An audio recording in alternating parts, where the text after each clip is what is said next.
సూరే ముజాదల 58వ సూరా నుంచి మొదలవుతుంది.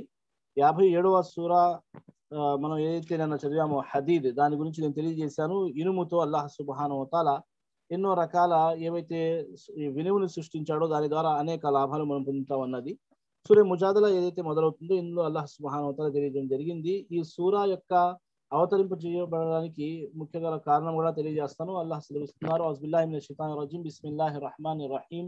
قد سمع الله قول التي تجادلك في زوجها وتشتكي إلى الله والله يسمع تحاوركما إن الله سميع بصير.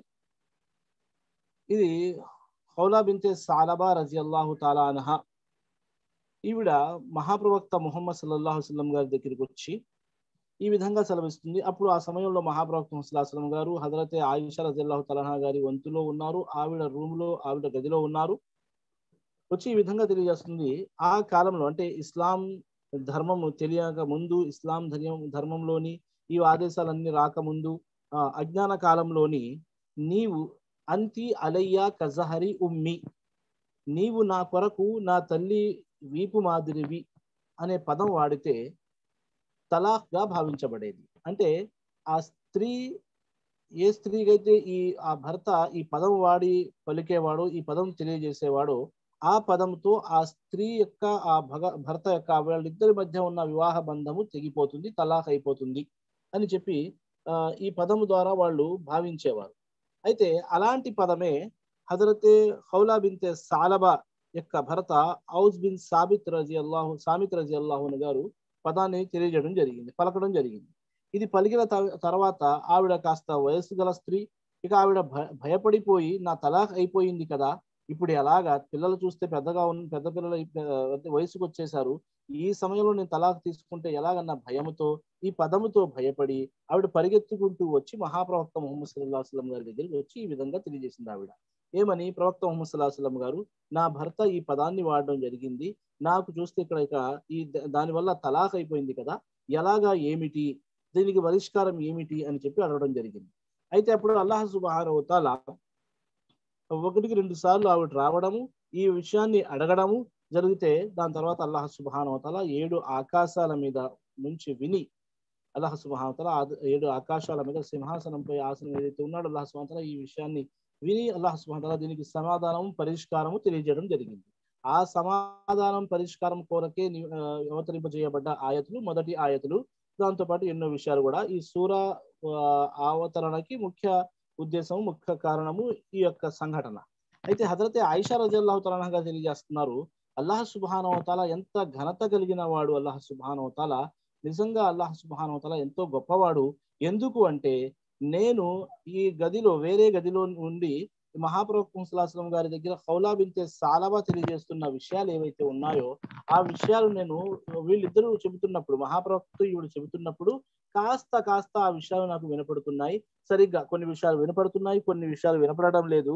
అల్లాహ్ సుబ్హానహు వ తఆలా చూడండి 7 ఆకాశాల మీద నుండి ఈ విషయాలను, ఈ సమస్యను విని, ఆ సమస్యలు వినడము వేరు, సమస్యకు ఉచిత సలహాలు ఇవ్వడం వేరు. కానీ అల్లాహ్ సుబ్హానహు వ తఆలా ఎంత గొప్పవాడు అంటే, అల్లాహ్ సుబ్హానహు వ తఆలా ఆవిడ సమస్య విన్న తర్వాత ఆవిడికి అల్లాహ్ సుబ్హానహు వ తఆలా పరిష్కారం ఏమిటి, ఎలా చేయాలి, నువ్వు నిజంగా నీ భర్త కోసము నిషేధించబడ్డావా, నీకు తలాఖ్ ఇవ్వబడినట్టేనా కాదా, ఇది గతంలో పలకబడే పదము కాదా, ఇప్పుడు పలకబడింది, మళ్ళీ ఇప్పుడు ఏం చేయాలి, ఏమిటి అని నువ్వు ఏదైతే ఆతృత పడుతున్నావో, ఏదైతే నువ్వు దీనివల్ల సమస్యగా భావిస్తున్నావో దీనికి పరిష్కారం ఏమిటి అని చెప్పి అల్లాహ్ సుబ్హానహు వ తఆలా 7 ఆకాశాల మీద నుండి విని దాని యొక్క పరిష్కారాన్ని కూడా తెలియజేయడం జరిగింది. అయితే ఏం పరిష్కారము, పరిహారం ఏమిటి, ఒకవేళ ఈ పదం అన్నది వాడకూడదు అని చెప్పి మాత్రం తెలియజేయడం జరిగింది. ఈ పదం వాడడం వల్ల మీకేమిటి, ఇకపై ఎవరైనా వాడితే ఏం చేయాలి, ఈ పదం వాడితే తలాఖ్ అయిపోతుందా, కాదు, అదే విధంగా అసలు తలాఖ్ కోసం వాడే పదాలలో ఇది ఉందా, ఒకవేళ ఒక వ్యక్తి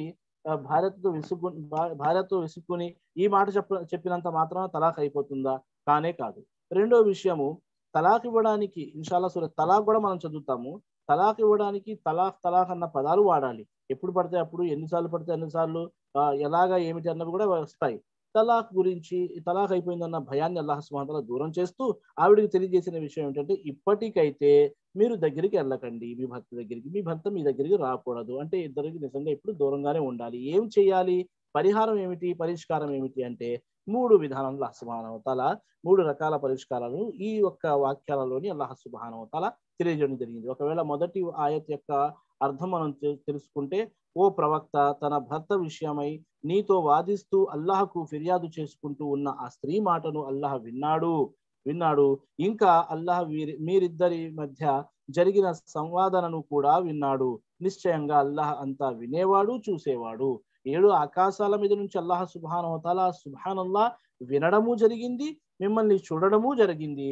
మనం అంటూ ఉంటాము కదా, నల్లటి రాత్రి అంటే మధ్యాహ్న రాత్రి అంటే మధ్యరాత్రిలోని నల్లటి రాత్రిలో, నల్లటి చీకట్లో, నల్లటి రాయిపై నల్లటి చీమని నడుస్తూ ఆ నడిచే శబ్దాలను వినేగల శక్తి, చూసేగల శక్తి, అంతకు మించి శక్తి గలవాడు అల్లాహ్ సుబ్హానహు వ తఆలా అనుకుంటే అలా చెప్పడం జరుగుతుంది. అంటే మీ ఇద్దరిని కూడా అల్లాహ్ సుబ్హానహు వ తఆలా మీ ఇద్దరి విషయాలు కూడా విని పరిష్కారం తెలియజేయడం జరిగింది. ఏం చేయాలి, ముందుగా అల్లాహ్ సుబ్హానహు వ తఆలా తెలియజేయడం జరిగింది, ఒక బానిసకి విముక్తిని కలుగజేయాలి, ఒక ఖైదీని విడిపించాలి, ఒక బానిసకి విముక్తి కలగజేయాలి. రెండో విషయము, అది అలాంటి స్తోమత లేకపోతే గనక మీరు వదిలిపెట్టకుండా, మధ్యలో ఏమాత్రము నాగా రాకుండా మీరు 2 నెలలు ఉపవాసాలు పాటించాలి. 4 రోజులు ఉన్నారు, 15 రోజులు ఉన్నారు, 20 రోజులు ఉన్నారు, మళ్ళీ ఒక ఉపవాసం వదిలేశారు అంటే మళ్ళీ మొదటి నుంచి మొదలు పెట్టాలి. ఈ విధంగా 2 నెలలు మీరు ఉపవాసం పాటించాలి. దాని తర్వాత అది కూడా చేయలేకపోతే, అది కూడా మీతో కాకపోతే గనక మీరు చేయవలసిందల్లా ఏమిటి అంటే 60 మంది పేదవాళ్ళకి భోజనం పెట్టాలి. అదే విధంగా భోజనం పెట్టాలి అంటే దీని గురించి కొంతమంది ఏమంటారు, 1250 గ్రాముల దాకా భోజనం పెట్టాలంటే కేజీ పావు దాకా పెట్టాలని చెప్పి కొంతమంది చెప్తారు. అలాగని ఏం లేదు, వాస్తవానికి కడుపు నిండా వాళ్ళకి పెట్టాలి 60 మందికి. అదే విధంగా మనం ఏం తింటే అదే వాళ్ళకి తినిపిస్తే సరిపోతుంది. అది అంత స్తోమత లేకపోయి ఒకసారి ఒక 10 మందికి, ఒకసారి 20 మందికి, ఒకసారి మళ్ళీ 30 మందికి, 5 మందికి అలా కూడా పెట్టుకుంటూ రావచ్చు. ఇలాంటి పదం వాడినప్పుడు ఇలా చేయండి అని చెప్పి వాళ్ళకి అల్లాహ్ సుబ్హానహు వ తఆలా నచ్చ చెబుతూ పరిహారాన్ని కూడా తెలియజేయడం జరిగింది. చాలా మంది అంటారు, అవి నా దగ్గర లేవు ప్రవక్త ముహమ్మద్ గారని చెప్పి చెప్పడం జరిగిందని చెప్పి. అదే విధంగా వేరే సంఘటనలు కూడా ఇలాంటి విషయాలు వస్తాయి. ఖర్జూరాలు తెప్పించి మహాప్రవక్త ముహమ్మద్ గారు ఖర్చు పెట్టేయమని చెప్పారన్న విషయాలు దీని గురించి కూడా వస్తాయి, వేరే సంఘటనల గురించి కూడా వస్తాయి. వల్లాహు అలము బిస్సవాబ్. అయితే ఈ యొక్క సూరా ముజాదల అంటే ముజాదల అన్న పదం అంటే అర్థము సంభాషించడం, ఏదో ఒక దాని గురించి చర్చనీయాంశంగా మాట్లాడటం, ఒక రకంగా చిన్నపాటి వాదన అన్నట్టుగా. మీ దగ్గరికి వచ్చి అది సమీ అల్లాహు కౌలల్లతి తుజాదిలుక వాదిస్తుందో, వాదన అన్న పదం తుజాదిల్లు అన్న విషయం మాటతో ఈ సూరాకి పేరు పెట్టడం జరిగింది.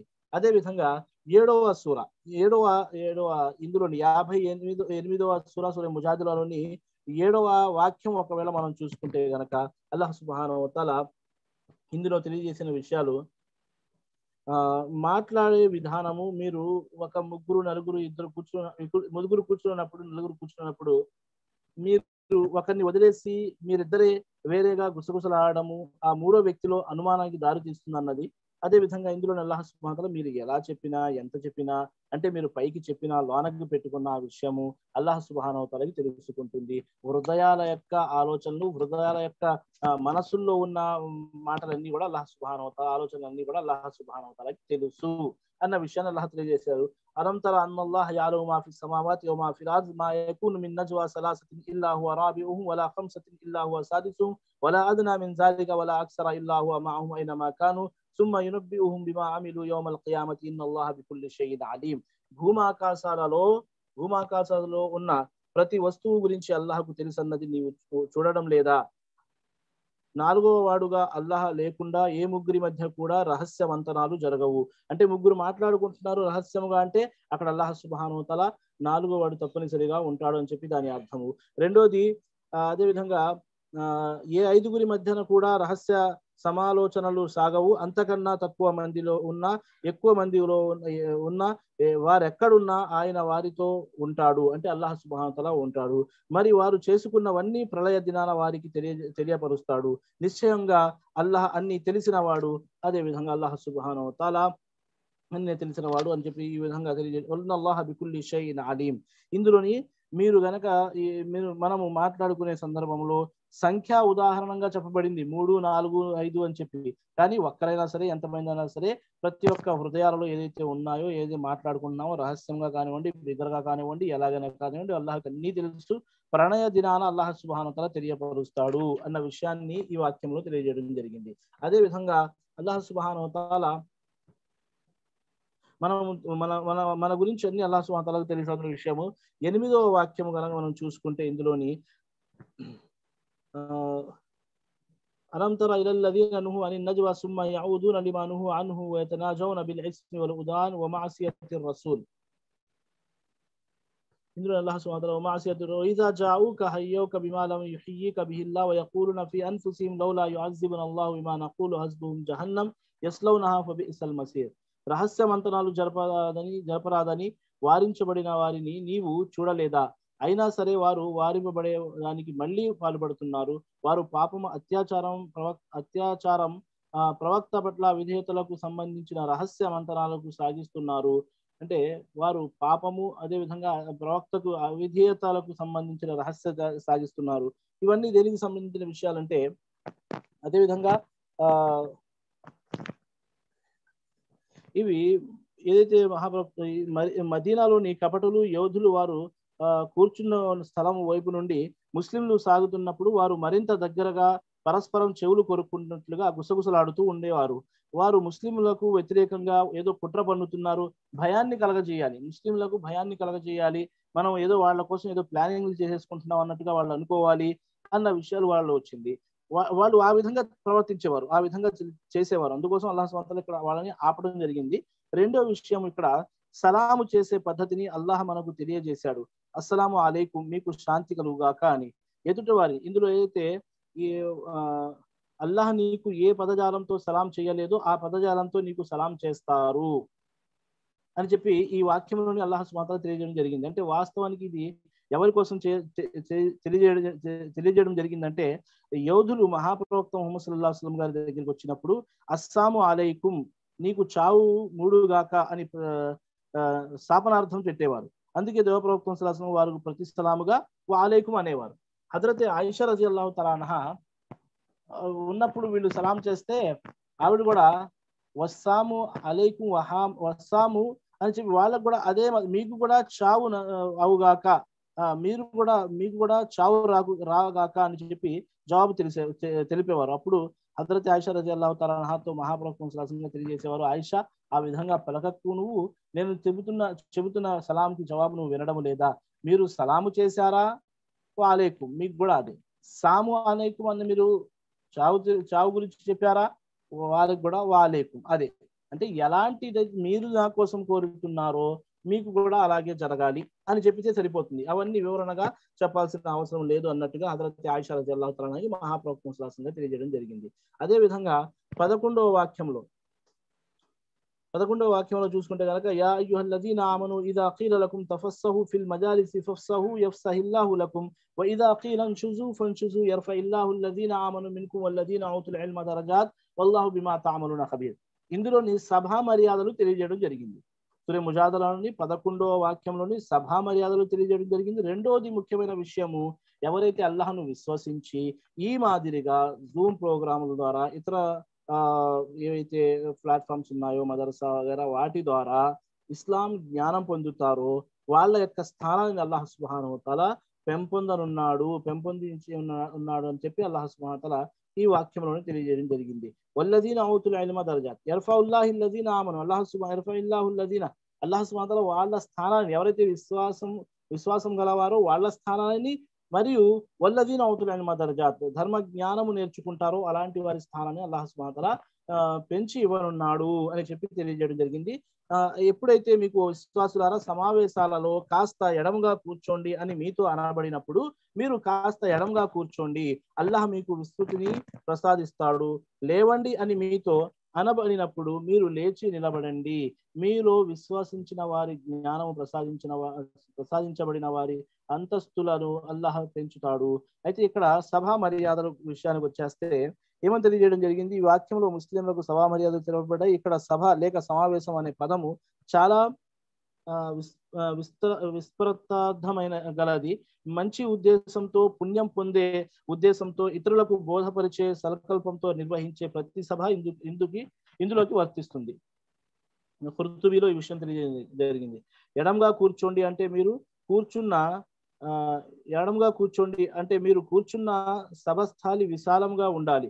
తర్వాత వచ్చిన వారు ఇబ్బంది పడకుండా సర్దుకుని కూర్చునేలా ముందు నుంచే జాగ్రత్త పడాలి. మనం వెనకాల కూర్చుండిపోయాము, వచ్చే వాళ్ళకేమో మన నుంచి దాటుకుని వెళ్లాల్సిన అవసరం వస్తుంది. మనం అటు ఇటు కూర్చుండిపోయాము, మధ్యలో వచ్చిన వాళ్ళేమో ఎదర కూర్చోవడం లేదు. ఇలాగా లేదా ఎదర కూర్చున్న తర్వాత ఇటు ఇటు కూర్చున్నాము, మధ్యలో ఖాళీగా ఉంది. అలా కాకుండా ఒక పక్క నుంచి కూర్చుంటూ వస్తే గనక సభా మర్యాదలు ఇవి తెలియజేయబడ్డాయి. ఇస్లాంలో ప్రతి ఒక్క విషయం కూడా తెలియజేయబడింది. అందులోనే ఈ విషయాలు కూడా ఉన్నాయి. చివరికి మనం ఏదైనా సభకి వెళ్తున్నాం అనుకోండి, ఆ సభలో ఎలా కూర్చోవాలి, ఆ సభ యొక్క మర్యాదలు ఏమిటి అన్నవి కూడా మనకు నేర్పించడం జరిగింది. ముందు వచ్చి కూర్చున్న వారిని లేపి వారి స్థలంలో కూర్చోవడం కూడా మంచి పద్ధతి కాదు. మనసులో చోటు ఉంటే సభలలో కూడా చోటు ఉంటుంది. అందుకే మహాప్రవక్త ఇలా అన్నారు, ఎవరైనా ఒక వ్యక్తి మరో వ్యక్తిని లేపి తను ఆ చోటులో కూర్చోరాదు. ఈ పరిస్థితి రాకుండా ఉండడానికి ముందుగానే సభస్థలానికి విశాలంగా ఉంచండి. ఉదాహరణకి జుమా రోజు ఉందనుకోండి, జుమా రోజు మనం వెళ్తున్నాము, వెళ్ళిన తర్వాత ముందు సఫలో కూర్చుంటే లాభం కలుగుతుందా అని చెప్పి పిల్లల్ని వెనక్కి పెట్టేయడము, లేదంటే మనకు తెలిసిన వాళ్ళు లేదంటే ఎవరన్నా ఉంటే వాళ్ళని వెనక్కి పెట్టేయడము, అలా కాకుండా అంతగా మనము పుణ్యాన్ని పొందాలన్న ఉద్దేశం ఉంటే ముందుగానే వెళ్ళి కూర్చోవాలి. ఎందుకంటే ముందుగా వెళ్ళి కూర్చునే వాళ్ళు కూడా ఆ ఉద్దేశంతోనే కూర్చుంటారు కాబట్టి. అదేవిధంగా ఈ విధంగా అల్లాహ్ సుబ్హానహు వ తఆలా సభల మర్యాదని ఈ వాక్యంలోని తెలియజేయడం జరిగింది. ఇక సోదరులారా, సోదరిమణులారా, దీని తర్వాత మనం వెళ్ళిపోదామంటే సభ ఇందులో నుంచి కాదు, మనము ముందుకు సాగుదామని చెప్పి నా ఉద్దేశము. అదేమిటంటే సూరే హషర్లో గనక మనం చూసుకుంటే ఇందులోని అల్లాహ్ సుబ్హానహు వ తఆలా ఇవాళ 2 పారాలు ఉన్నాయి. అందుకోసము ముఖ్యమైన ఆయతులను నేను తీసుకుని ముందుకు సాగదలుచుకుంటున్నాను. చిన్న చిన్న సూరాలే కాబట్టి ముఖ్యమైన ఆయతులు తీసుకుందాము. అందులో సూరే హషర్ సూరా ఏదైతే ఉందో 59వ సూర. ఇందులో సూరే బను నజీర్ కోసం ఈ సూరా దీనిలో ప్రస్తావించడం జరిగింది కాబట్టి సూరతున్ నజీర్ అని కూడా ఇందులో కొంతమంది వ్యాఖ్యాతలు దీని ఇంకో పేరు ప్రస్తావించారు. సూరతున్ నజీర్ అని కూడా, సూరే హషర్ అని కూడా. అయితే సూరే హషర్లో ఇది ఎందుకు అవతరింపజేయబడింది, దీనికి అవతరింపజేయబడడానికి ముఖ్య కారణం ఏమిటి అంటే, మహాప్రవక్త ముహమ్మద్ సల్లల్లాహు అలైహి వసల్లం గారు మదీనాకి వెళ్ళిన తర్వాత యోధులు కూడా మహాప్రవక్త ముహమ్మద్ సల్లల్లాహు అలైహి వసల్లం గారి చేతుల మీద వాగ్దానం చేశారు. అంటే ఏవైతే మదీనాలో ఉన్న షరతులు ఏవైతే ఉన్నాయో, ఆ ఒప్పందం ఏదైతే ఉందో దానిలో వాళ్ళు కూడా ఉన్నారు. కానీ ఒప్పందాన్ని వాళ్ళు భంగపరిచారు. ఒప్పందం మీద వాళ్ళు చేసిన ఒప్పందం మీద వాళ్ళు నిలకడగా ఉండలేక వాళ్ళు ఏం చేశారంటే, తెగలు ఉన్నాయి, బను నజీర్, బను హుజైమా, బను ఖైనుకా, యోధుల యొక్క తెగలు ఇవి. ఇందులోని బను నజీర్ ఏం చేశారంటే, మహాప్రవక్త ముహమ్మద్ సల్లల్లాహు అలైహి వసల్లం గారితో చేసుకున్న ఒప్పందాన్ని వ్యతిరేకించడమే కాకుండా వీళ్ళు శత్రువులతో, మక్కా నగరవాసులు ముష్రికులతో కూడా వీళ్ళు చేయి కలపడం జరిగింది.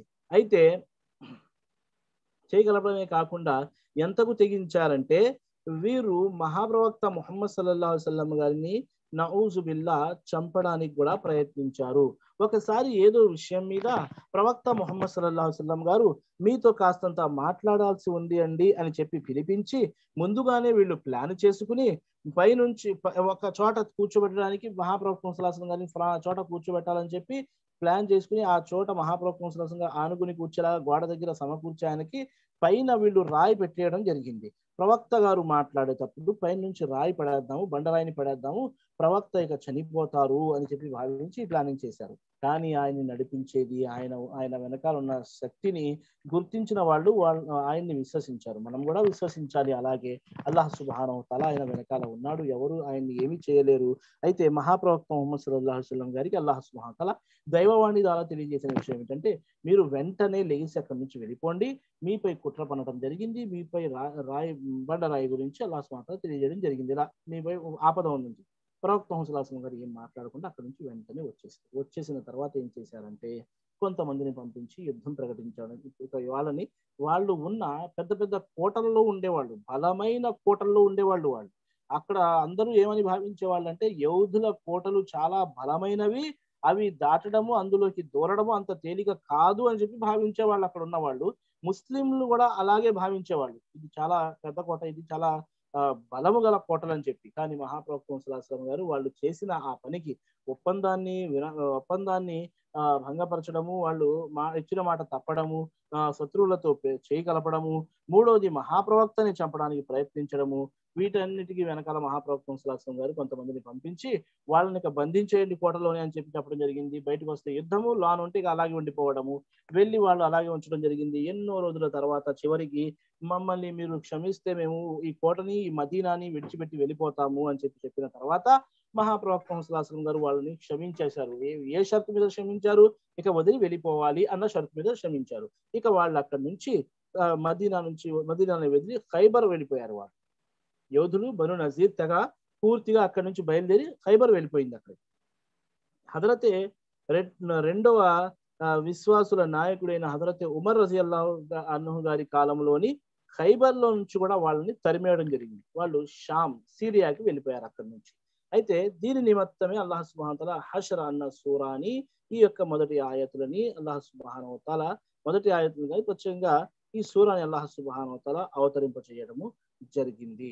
అయితే 9వ వాక్యంలో ముందుగా అల్లాహ్ సుబ్హానహు వ తఆలా యొక్క పొగడత ఇందులోనే ఉంది. అదే విధంగా అల్లాహ్ సుబ్హానహు వ తఆలా వాళ్ళ దీని 2వ ఆయతులోని వాళ్ళ గురించి ప్రస్తావించడం జరిగింది. అదే విధంగా అల్లాహ్ సుబ్హానహు వ తఆలా కొన్ని విషయాలను తెలియజేస్తూ 9వ వాక్యంలో తెలియజేసిన విషయం మనం గమనిస్తే గనక అల్లాహ్ ఈ విధంగా సెలవిస్తున్నారు. అల్లాహ్ అంటున్నారు, బిస్మిల్లాహిర్ రహ్మానిర్ రహీం, బిస్మిల్లాహిర్ రహ్మానిర్ రహీం, వల్లదీన తబవ్వఉ الدار والإيمان من قبلهم يحبون من هاجر إليهم ولا يجدون في صدورهم حاجة مما أوتوا ويؤثرون على أنفسهم ولو كان بهم خصاصة ومن يوق شح نفسه فأولئك هم المفلحون. ఇందులో కూడా ఒక ప్రత్యేకమైన సంఘటన ఉంది. ఏమిటి? అన్సార్, మదీనాలో ఉన్న వాళ్ళు మక్కా నుంచి వచ్చిన ముహాజిరుల్ని ప్రతి ఒక్క విధంగా ఆదుకునేవారు. వాళ్ళ స్థోమతకి మించి వాళ్ళు ముహాజిర్ అంటే మక్కా నుంచి వచ్చిన వాళ్ళకి సహాయం చేసేవారు, తోడుగా నిలిచేవారు. ఎంతవరకు అంటే 2-3 భార్యలు ఉంటే ఒక భార్యకి విడాకులు ఇచ్చి ఇద్దత్ పూర్తయ్యేంత వరకు ఆగి, ఇద్దత్ అయిన తర్వాత ముహాజిర్ సహాబీతో వివాహం చేయించేవారు. అంతదాకా వాళ్ళు తోడుగా ఉండేవారు. అయితే ఒకసారి మహాప్రవక్త సల్లల్లాహు అలైహి వసల్లం గారి దగ్గర ఒక అతిథి రావడం జరిగింది. అతిథి మర్యాద నిమిత్తం మహాప్రవక్త సల్లల్లాహు అలైహి వసల్లం గారు ఉన్న భార్యలందరికీ కూడా కబురు పంపించారు, ఏమైనా ఉందా ఇంట్లో, అతిథి వచ్చాడని చెప్పి. ప్రతి ఒక్క దగ్గర నుంచి కూడా సమాధానం ఏమొచ్చిందంటే, ఏమీ లేదు ప్రవక్త సల్లల్లాహు అలైహి వసల్లం గారు అని చెప్పడం జరిగింది. అప్పుడు మహాప్రవక్త సల్లల్లాహు అలైహి వసల్లం గారు ఏం చేశారంటే, ఎవరైనా ఉన్నారా మీరు తీసుకెళ్లేవారు అని చెప్తే, అప్పుడు ఒక అన్సారీ సహాబీ ఇంట్లో తెలుసుకున్నారు.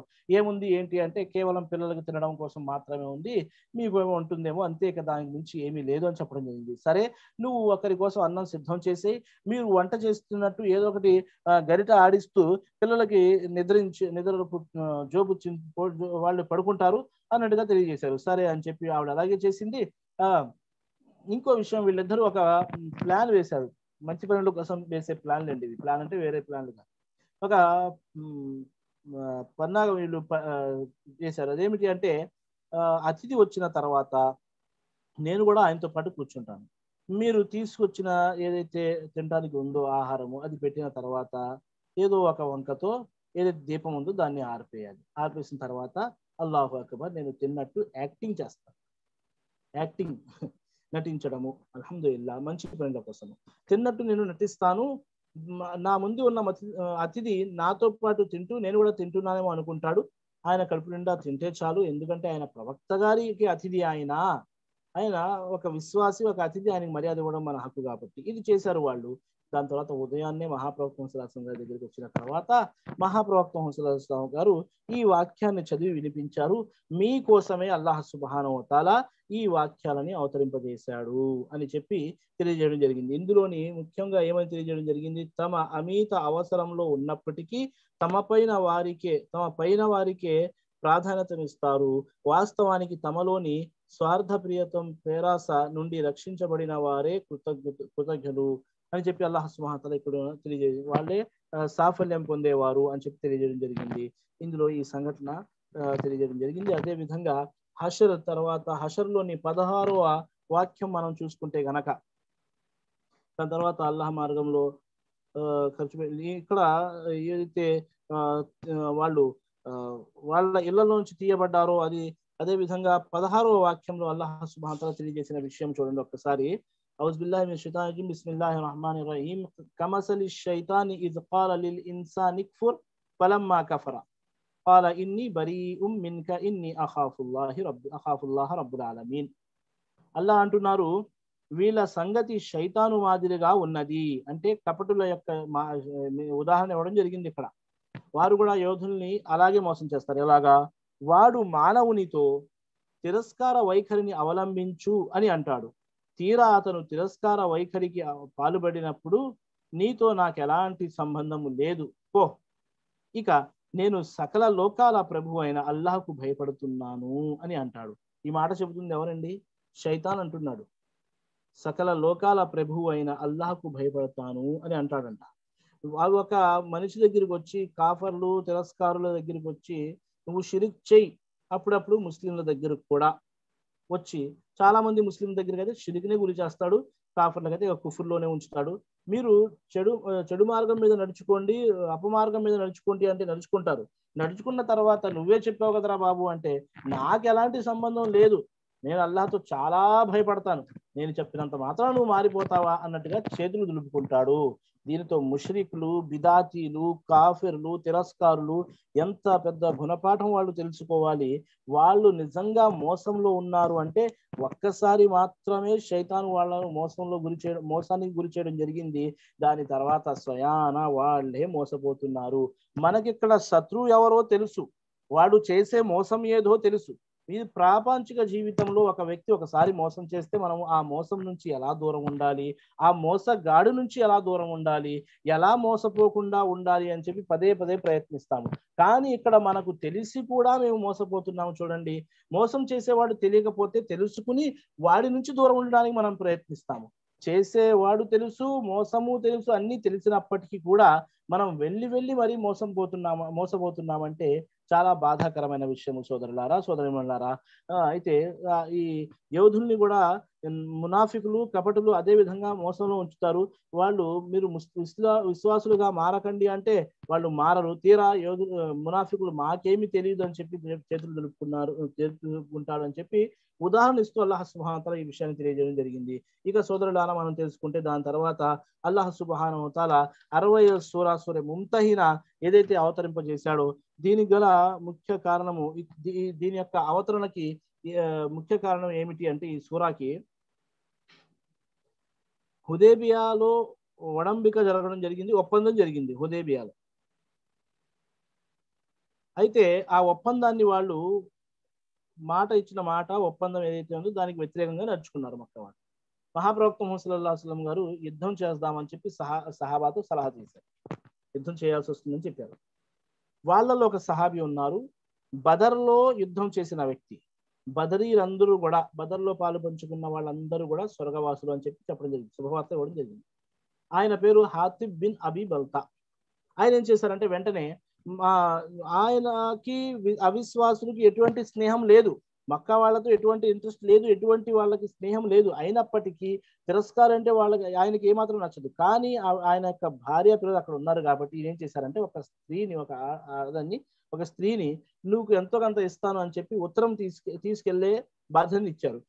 ఆ ఉత్తరంలో ఏ రాశారంటే, నేను మీకు ఈ వార్తను అందజేస్తున్నారు, మక్కా వాళ్ళు మీ మీద దాడికి రానున్నారు, మీరు ఈ వార్త పంపించినందుకు నా భార్యని నా పిల్లలని మీరు భద్రంగా ఉంచాలి అని చెప్పి ఉత్తరం పంపించేశారు.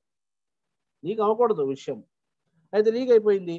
ఇటు అల్లాహ్ సుబ్హానహు వ తఆలా ఇందాక తెలియజేశాను కదా, అల్లాహ్ సుబ్హానహు వ తఆలా మహాప్రవక్త వెనకాల ఆయన బలం ఉందని చెప్పి మనందరం కూడా అలాంటి విశ్వాసం కలిగి ఉండాలి. మన వెనకాల కూడా అల్లాహ్ ఉన్నాడని చెప్పి వెంటనే అల్లాహ్ సుబ్హానహు వ తఆలా తెలియజేశాడు. ఏమని? ఓ ప్రవక్త ముహమ్మద్ సల్లల్లాహు అలైహి వసల్లం గారు, మీ యొక్క ఆలోచన ఏదైతే ఉందో యుద్ధం చేయాలి మక్కా వారి మీద అని చెప్పి ఆ యొక్క వార్త తెలియజేయడానికి ఇలా జరిగిందని చెప్పి మహాప్రవక్త ముహమ్మద్ సల్లల్లాహు అలైహి వసల్లం అప్పుడు మిఖ్దాద్ రజియల్లాహు అన్హు గారు, అదే విధంగా అలీ రజియల్లాహు అన్హు గారు, జుబైర్ రజియల్లాహు అన్హు గారిని మహాప్రవక్త సల్లల్లాహు అలైహి వసల్లం గారు ముగ్గురిని పంపించారు. ముగ్గురిని పంపించి ఏం చేశారంటే, వెంటనే ఆ స్త్రీని మీరు పట్టుకోండి, ఆ స్త్రీ దగ్గర ఉత్తరం ఉంది తీసుకురండి అని చెప్పి మహాప్రభు సులాసన్ గారు, వార్త ఉంది, ఉత్తరం అని కాదు వార్త ఉంది, ఏదో కబురు ఉంది తీసుకెళ్తుంది, ఆ కబుర్ని తీసుకెళ్తుంది, వెంటనే బంధించండి అని చెప్పి ఈ ముగ్గురిని పంపించారు. పంపించిన తర్వాత అప్పుడు ఎవరు రోజే హాక్ అన్న ప్రదేశంలో వెళ్ళి ఆ స్త్రీని వెళ్ళి పట్టుకున్నారు.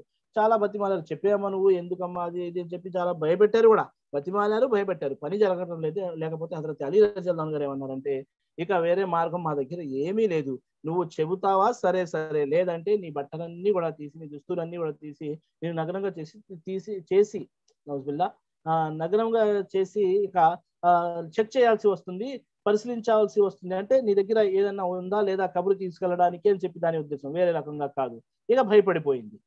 ఇక భయపడిపోయి వెంటనే జడలో నుంచి తీసి హాతిబ్ బిన్ అబీ బల్తా రాసిన ఉత్తరాన్ని హజరత్ అలీ రజల్లాహు అన్హుకి అందజేసింది. వీళ్ళు తీసుకొచ్చారు. హజరత్ హాతిబ్ బిన్ అబీ బల్తాకి మహాప్రభు సల్లల్లాహు అలైహి వసల్లం పిలిపించారు, అడిగారు ఏమిటి ఇలా చేశారని చెప్పి. కొన్ని ఉల్లేఖనల ప్రకారముగా హజరత్ ఉమర్ రజల్లాహు గారు అక్కడ ఉన్నారని, ఖడ్గము లాన్ నుంచి తీసి హజరత్ ఉమర్ రజల్లాహు గారు కత్తి తీసి ప్రవక్త సల్లల్లాహు అలైహి వసల్లం గారు ఆజ్ఞ ఇవ్వండి, హాతిబ్ బిన్ అబీ బల్తా కపటి విశ్వాసి అయిపోయాడు, కపటి ఆయనలో వచ్చేసింది, కాపటు అతనిలో వచ్చేసింది, వెంటనే తన శరీరం నుంచి మొండాన్ని వేరు చేసేస్తానన్నారు. అప్పుడు మహాప్రభు సల్లల్లాహు అలైహి వసల్లం గారు అన్నారు, లేదు ఉమర్, నీకు తెలీదా ఈయన బదర్ యుద్ధంలో పాలు పంచుకున్న వ్యక్తి అని చెప్పి ఆ మహాప్రభు సల్లల్లాహు అలైహి వసల్లం గారితో ఆయన క్షమాపణ అడిగారు. ప్రవక్త సల్లల్లాహు అలైహి వసల్లం గారు, అవిశ్వాసులతో నాకు ఎటువంటి సంబంధం లేదు, ఎటువంటి వాళ్ళ మీద నాకు ఎటువంటి ప్రేమ కానీ ఏమి కానీ లేవు, కేవలము నా పిల్లల కొరకు, నా భార్య రక్షణ కొరకు మాత్రమే ఇలా చేశానంటూ మహాప్రభు సల్లల్లాహు అలైహి వసల్లం గారు క్షమించేశారు. వాళ్ళతో స్నేహం చేయకూడదు అన్న విషయాన్ని అల్లాహ్ సుబ్హానహు వ తఆలా ఇక్కడ స్పష్టంగా తెలియజేశారు. ఇక్కడ 2-3 మాటలు చెప్పి నేను ముగిస్తాను. నేను ఇన్షాల్లా దాని తర్వాత సూరాకి మనము ఇందులోని సూరాలో దాని తర్వాత సూరాకి ఇన్షాల్లా విషయాలు తెలియజేస్తాను. ఇక్కడ ఏంటంటే హిందూ ముస్లిం భాయి భాయి అన్న మాట చాలా వరకు వింటున్నాము. అల్లాహు అక్బర్, వింటున్నాము.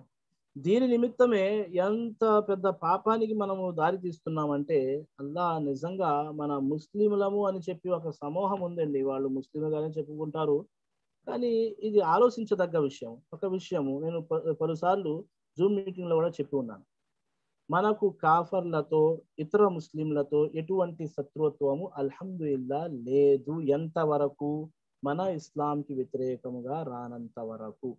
వచ్చారా అది వేరే విషయం. సరే, వాళ్ళతో మనం శత్రుత్వంగా వ్యవహరించాలా, అసహించుకోవాలా? లేదు, మానవుడిని అసహించుకోకూడదు, అలాగని దూరిపోకూడదు. ఇక్కడ వస్తున్న సమస్య అదే.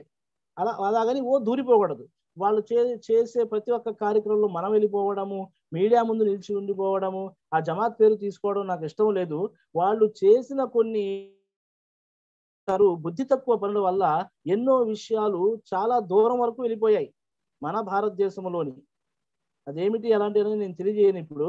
అదే విధంగా ఉగాది వస్తే ఉగాది శుభాకాంక్షలు, మీరు శుభాకాంక్షలు తెలపనందువల్ల వాళ్ళు మీకు వ్యతిరేకులు అయిపోతారా, లేదా వాళ్ళు మీతో శత్రుత్వం పెట్టుకుంటారా? మీరు ఉగాది చేసుకుంటున్నారా, చేసుకోండి, అభ్యంతరం లేదు. మేము రంజాన్ చేసుకుంటున్నాం, మీకు అభ్యంతరం లేదు. మాకు శుభాకాంక్షలు తెలపాలి అని చెప్పి తప్పనిసరి లేదు, తెలుపుతారా? అల్హమ్దులిల్లాహ్. మీకు శుభాకాంక్షలు మేము తెలపనంత మాత్రం మీరు పండగ ఆపుకుంటారా, లేదా దానికి వ్యతిరేకంగా దాన్ని మీరు వదిలేస్తారా? మేము దానికి వ్యతిరేకులు కాదు, అలాగని మేము సపోర్ట్ చేయము. ఈ విషయాలు చెప్పడంలోని ఎటువంటి పరిస్థితులు బాలేవు గురువు గారు, అలాంటివి ఇలాంటివి ఇప్పుడు ఎన్నో వ్యతిరేకతలు నడుస్తున్నాయి. ఎప్పుడు ఎలాగున్నా కానీ ప్రతి ఒక్క పరిస్థితిని ఒక విశ్వాసి ఎదుర్కోవడానికి సిద్ధంగా ఉంటాడు. విశ్వాసానికన్నా ఇస్లాం కన్నా ముఖ్యమైనది ఏదీ కాదు భూమి మీద. మనం కాంప్రమైజ్ అవ్వాల్సిన అవసరము లేనే లేదు. ప్రత్యేకంగా ధార్మిక విషయాలలో కొన్ని సందర్భాల్లో కాంప్రమైజ్ అవుతాం. ఉదాహరణకి ఆగస్ట్ 15 మన దేశానికి సంబంధించింది, 26వ జనవరి చేసుకుంటాము, అది మన దేశానికి సంబంధించినవి. అలాంటివి ఏమైనా ఉన్నాయి, కొన్ని విషయాల్లో మనం కలిసి ముందుకు సాగాల్సి వస్తుంది. ఎన్ఆర్సి, సిఏఏ ఇలాంటివన్నీ కూడా అది వేరే విషయాలు, అంతే తప్ప హ్యాపీ క్రిస్మస్ అని అవని ఇవని లేవు సోదరులారా. ఉలమాలు దీంతో ఆపడం జరిగింది. మీరు వాళ్ళకి సపోర్ట్ చేసినట్టు అవుతుంది అన్నారు. ఫ్లెక్స్లు పెట్టేస్తున్నారు, వాళ్ళకి లేనిపోనివన్నీ వంటకాలు పెట్టేస్తున్నారు. పేదవాళ్ళకి పెట్టండి, అవిశ్వాసాన్ని చూడాల్సిన అవసరం లేదు, పేదవాళ్ళకి పెట్టండి. అల్హమ్దులిల్లాహ్. ఎవరు ఆపుతారు మిమ్మల్ని? ఆపరు. అలా కాకుండా ఇలా ఆలోచించదగ్గ విషయాలు డీప్ గా వెళ్ళాల్సిన సమయం లేదు, పార ఇంకా చాలా ఉంది కాబట్టి ఇక నేను ముందుకు సాగుతున్నాను సోదరులారా. అర్థం చేసుకోండి, బుద్ధితో ఆలోచించండి, అల్లాహ్ జ్ఞానాన్ని ఇచ్చాడు, దాంతో ఆలోచించండి. వాళ్ళ పట్ల ఒక ప్రత్యేకంగా సభలు ఏర్పాటు చేసేయడం, ఇవన్నీ కూడా సమాజం ఎటు వెళ్తుందో ఒకసారి ఆలోచించండి సోదరులారా. అయితే తప్పనిసరిగా ఆపాల్సిన బాధ్యత మనలో అందరికీ ఉంది. అల్లాహ్ సుబ్హానహు వ తఆలా ఇస్లాంకి వ్యతిరేకులు ఎవరైతే ఉన్నారో, మీరు ఇస్లాం మీద నడవడం వల్ల వాళ్ళకి ఇబ్బంది లేదు, వాళ్ళకి ఏది లేదు అంటే అల్హమ్దులిల్లాహ్, పర్లేదు. కానీ వ్యతిరేకముగా నడవడం వల్ల వాళ్ళకి ఇబ్బంది కలుగుతుంది, ఇస్లాంకి శత్రువులు ఎవరైతే ఉన్నారో వాళ్ళతో మీరు స్నేహం చేయకండి అని చెప్పి స్పష్టంగా అల్లాహ్ సుబ్హానహు వ తఆలా ఎవరు ఒప్పుకున్నా ఒప్పుకోకపోయినా, దీంట్లో ఎలాంటి అర్థాలు తీసినా ఏమైనా కానీ ఖురాన్ ఏదైతే తెలియజేసిందో అది అంతే, అది అలాగే ఉంటుంది, ఎవరు ఎలా మారినా సరే. దాని తర్వాత ఇది కఠినంగా ఖండించి చెప్పవలసిన విషయం, ప్రతి విశ్వాసి చెప్పాల్సిన విషయం. భయపడాలి ఎక్కడ ఎలా అన్నది అల్లాహ్తో మాత్రమే. ఇక 12వ వాక్యంలో అల్లాహ్ సుబ్హానహు వ తఆలా జరిగింది. అల్లాహ్ సుబ్హానహు వ తఆలా అంటున్నారు, ఔజుబిల్లాహి మినష్ షైతానిర్ రజీమ్, బిస్మిల్లాహిర్ రహమానిర్ రహీం, యా అయ్యుహన్ నబియ్యు ఇదా జాఅకల్ ముమినాతు యుబాయినక అలా అల్లా యుష్రిక్నా బిల్లాహి షైఅన్ వలా యుస్రిక్నా వలా యజ్నీనా వలా యఖ్తుల్నా ఔలాదహున్న వలా యఅతీనా బిబుహతానిన్ يفترينه بين أيديهن وأرجلهن ولا يأسينك في معروف فبعيهن إن الله غفور رحيم. ఇక్కడ ఓ ప్రవక్త, విశ్వసించిన స్త్రీలు నీ వద్దకు వచ్చి తాము ఎవరిని అల్లాహకు భాగస్వామ్యం కల్పించబోమని అని, దొంగతనం చేయబోమని అని, అదే విధంగా వ్యభిచారానికి పాల్పడబోమని, తమ సంతానాన్ని చంపబోమని, తమ కాళ్ళు చేతుల మధ్య నుండి ఎలాంటి అభండాన్ని కల్పించబోమని, ఏ సత్య కార్యంలోనూ నీకు అవిధేయత చూపబోమని ప్రయాణం చేస్తే నువ్వు వారి చేత ప్రయాణం చేయించు, వారి క్షమాపణ కొరకు అల్లాహ్ను ప్రార్థించు, నిశ్చయంగా అల్లాహ్ క్షమశాలి దయాశాలి. ఇది ఎందుకు తెలియజేశానంటే, ఈ వాక్యం ఎందుకు తీసుకొచ్చానంటే, ఇప్పుడు మహాప్రవక్త సల్లల్లాహు అలైహి వసల్లం గారి చేతుల మీదుగా ప్రమాణం చేయాలి. సహాబాలైతే మగవారైతే చేతుల మీద చేసేవారు, కానీ స్త్రీలు ఏదైతే ఉన్నారో వాళ్ళు ఎలా చేసేవారు అంటే పరదా వెనకాల కేవలం మాట ద్వారానే ప్రమాణం చేసేవారు. బాబాలు కొంతమందిని వాళ్ళని వీళ్ళని నౌజుబిల్లా తాబీజులని అవని ఇవని తల మీద అలా పెట్టేసి పెద్ద దువాలు చేసేస్తా ఉంటాడు ఇటు నౌజుబిల్లా. ఎవరైనా కౌగులించుకుని దువా చేసేస్తా ఉంటాడు, అల్లాహు అక్బర్, అల్లాహ్ రక్షించుగాక. ఇలాంటి వారు ఎంతమంది ఉన్నారు సమాజంలో. ప్రమాణం చేయ విషయంలో కానీ వేరే విషయంలో కానీ మహాప్రవక్త సల్లల్లాహు అలైహి వసల్లం గారు ఎప్పుడు కూడా జీవితంలో ఏ ఇతర స్త్రీ చేతిని మహాప్రవక్త సల్లల్లాహు అలైహి వసల్లం గారు తాకలేదు సోదరులారా, గమనించాలి. ప్రమాణం చేసేవారు, స్త్రీలందరూ వచ్చి ప్రమాణం చేసేవారు, ప్రమాణం స్వీకరించేవారు, ప్రమాణం తీసుకునేవారు, మాట తీసుకునేవారు, మహాప్రవక్త సల్లల్లాహు అలైహి వసల్లం గారి ముందు శపథం చేసేవారు. కానీ చెయ్యి తాకించి ఎప్పుడూ చేయలేదు, అలా చేయరాదు, అది నిషేధించబడినది. ప్రవక్త స్వయాన ఆయన మీద నిషేధించుకుంటూ ఉన్నారు, ప్రవక్తకే అది నిషేధించబడింది అంటే పెద్ద ఆలిము గాని కానివ్వండి, కొంతమంది మనల్లో కూడా కనపడతారు. మా అమ్మాయి చదువుతుంది గురుగారు, ఏంటంటే ఆయన పెద్ద గురుగారు, ఆయనేమో మదీనాలో చదువుకున్నారు, మక్కాలో చదువుకున్నారు, లేదంటే పెద్ద వయసు వారు, అమ్మో ఆయన ఈమానా, ఆయన విశ్వాసమా, అబ్బే అలా చెప్పకూడదు పాపము అని చెప్పేసి ఇది చాలా, మా అమ్మాయి చదువుతుంది గురుగారు, ఆ మదర్సాలో చదువుతుంది, లేదంటే ఈవిడ కూడా పరదా లేకుండా ఆవిడ ఆయనతో మాట్లాడుతూ ఉంటుంది. ఏంటంటే మన గురువు గారే, మన మౌలానాయే అని చెప్పి, లేదంటే పిల్లల్ని కూడా గురుగారే మాట్లాడు అని. అరే అల్లాహు అక్బర్, ఏంటంటే మహాప్రవక్త సల్లల్లాహు అలైహి వసల్లం గారి కన్నా పెద్ద జ్ఞానవంతులు కానివ్వండి, పెద్ద మనిషి అంటే ఆయన కన్నా పెద్దగా స్థానం పొందిన వ్యక్తి భూమి మీదే లేడు. ఆయనే స్వయాన మహాప్రవక్త సల్లల్లాహు అలైహి వసల్లం గారు ఏ ఇతర స్త్రీ చేతిని తాకడం లేదు, చూడడం లేదు అన్నప్పుడు మనకి ఎలాగ ఇవి అనుమతి ఇవ్వబడతాయి చెప్పండి? ఎవరైనా సరే పరదా ఉండే మాట్లాడాలి, తప్పనిసరి అయిన విషయం, ఇది కూడా గమనించగలరు. అదే విధంగా ఇక మనము సూరే సఫ్ ఏదైతే ఉందో ఆ సూరే సఫ్ గురించి తెలుసుకుందాము. అది ఏమిటి అంటే, అల్లాహ్ సుబ్హానహు వ తఆలా మహాప్రవక్త సల్లల్లాహు అలైహి వసల్లం గారి సహచరులు కొంతమంది ఒక చోట కూర్చుని దేవునికి ఏదైతే సూరే ముంతహిన తర్వాత సఫ్ లో కనుక మనం చూసుకుంటే, సూరే సఫ్ లో ఇందులోని అల్లాహ్ సుబ్హానహు వ తఆలా 3వ వాక్యంలో మీరు చేయని దాన్ని గురించి చెప్పడం అల్లాహ్ సమక్షంలో ఎంతో సహించరానిది, కొంతమంది సహాబాలు మహాప్రవక్త ముహమ్మద్ సల్లల్లాహు అలైహి వసల్లం గారి కాలంలో కూర్చుని ఏం చేస్తున్నారంటే, ఈ అల్లాహకు ఇష్టమైన పని ఏదో అదేదో మాకు తెలిస్తే మేము తప్పకుండా చేసేవారమే, అదేదో ప్రవక్త సల్లల్లాహు అలైహి వసల్లం అడిగి తెలుసుకోవాలి అని చెప్పుకుంటున్నారు. కానీ ఆ మాట దేవ ప్రవక్త ముహమ్మద్ సల్లల్లాహు అలైహి వసల్లం అడగడానికి జంకుతున్నారు. ఈ నేపథ్యంలోనే ఈ సూర అవతరింపజేయబడింది. అల్లాహ్ సుబ్హానహు వ తఆలా అవతరింపజేయబడింది. అల్లాహ్ సుబ్హానహు వ తఆలా అవతరించాడు ఈ సూరాని. అయితే అల్లాహ్ సుబ్హానహు వ తఆలాకు ఇష్టమైన అమలు ఏదైతే ఉందో ఆ అమలు, ఆ యొక్క ఆచరణనే మనము చేయడానికి ప్రయత్నించాలి. వాళ్ళు అదే చెప్పారు, అల్లాహకు ఇష్టమైన అమలు ఏదైతే ఉందో, అల్లాహకు ఇష్టమైన ఆచరణ, ఆరాధన ఏదైతే ఉందో అదే చేయాలి. మీరు ఏదైతే చేస్తారో అది మాత్రమే చెప్పండి, చెయ్యనిది మీరు చేస్తామని మాత్రం చెప్పకండి.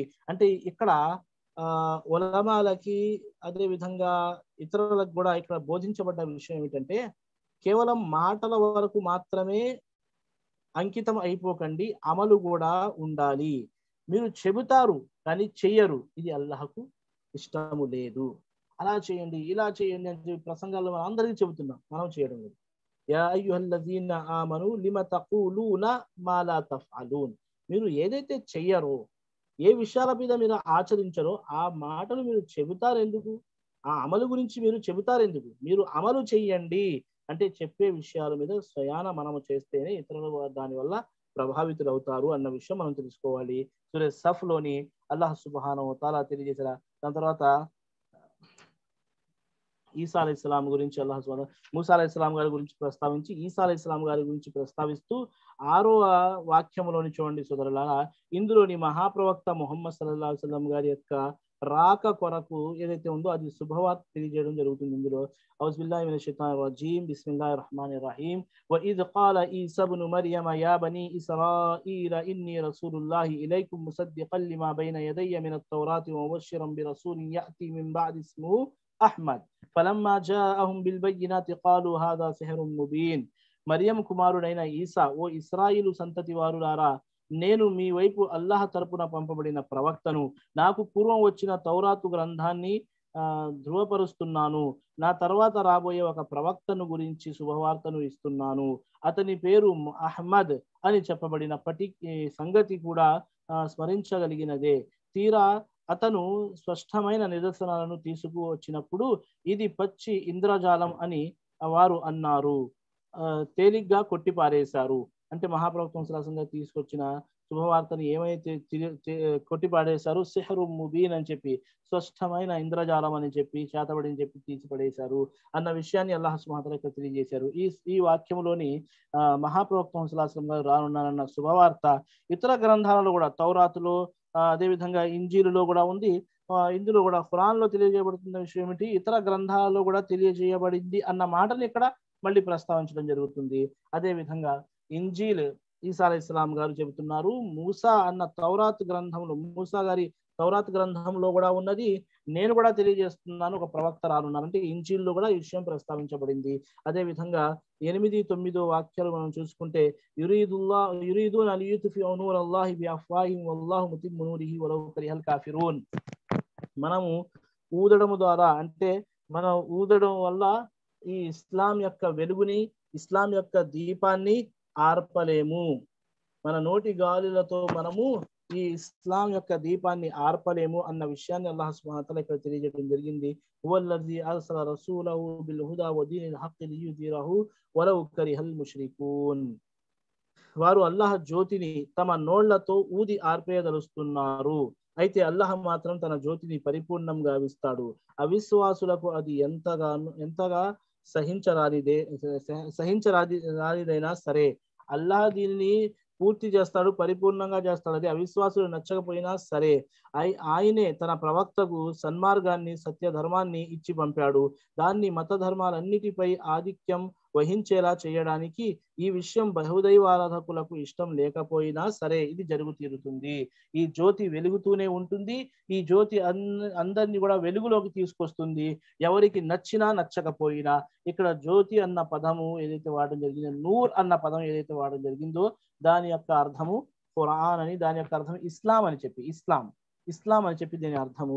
మనము నోళ్లతో ఊది ఆర్పివేయలేము. అంటే మీరు చేసే పోకడలు ఏవైతే ఉన్నాయో, మీరు దీనికి పన్నాగాలు ఏవైతే ఉన్నాయో ఇస్లాంకి వ్యతిరేకంగా, అవి ఏమీ పనికిరావు. ఇస్లాం అది రోజు రోజుకి అది వెలుగుని పొందుతూనే ఉంటుంది, వెలుగుని నలుమూలన అది చెరవేస్తూనే ఉంటుంది అన్న విషయాన్ని అల్లాహ్ సుబ్హానహు వ తఆలా ఇక్కడ తెలియజేయడం జరిగింది.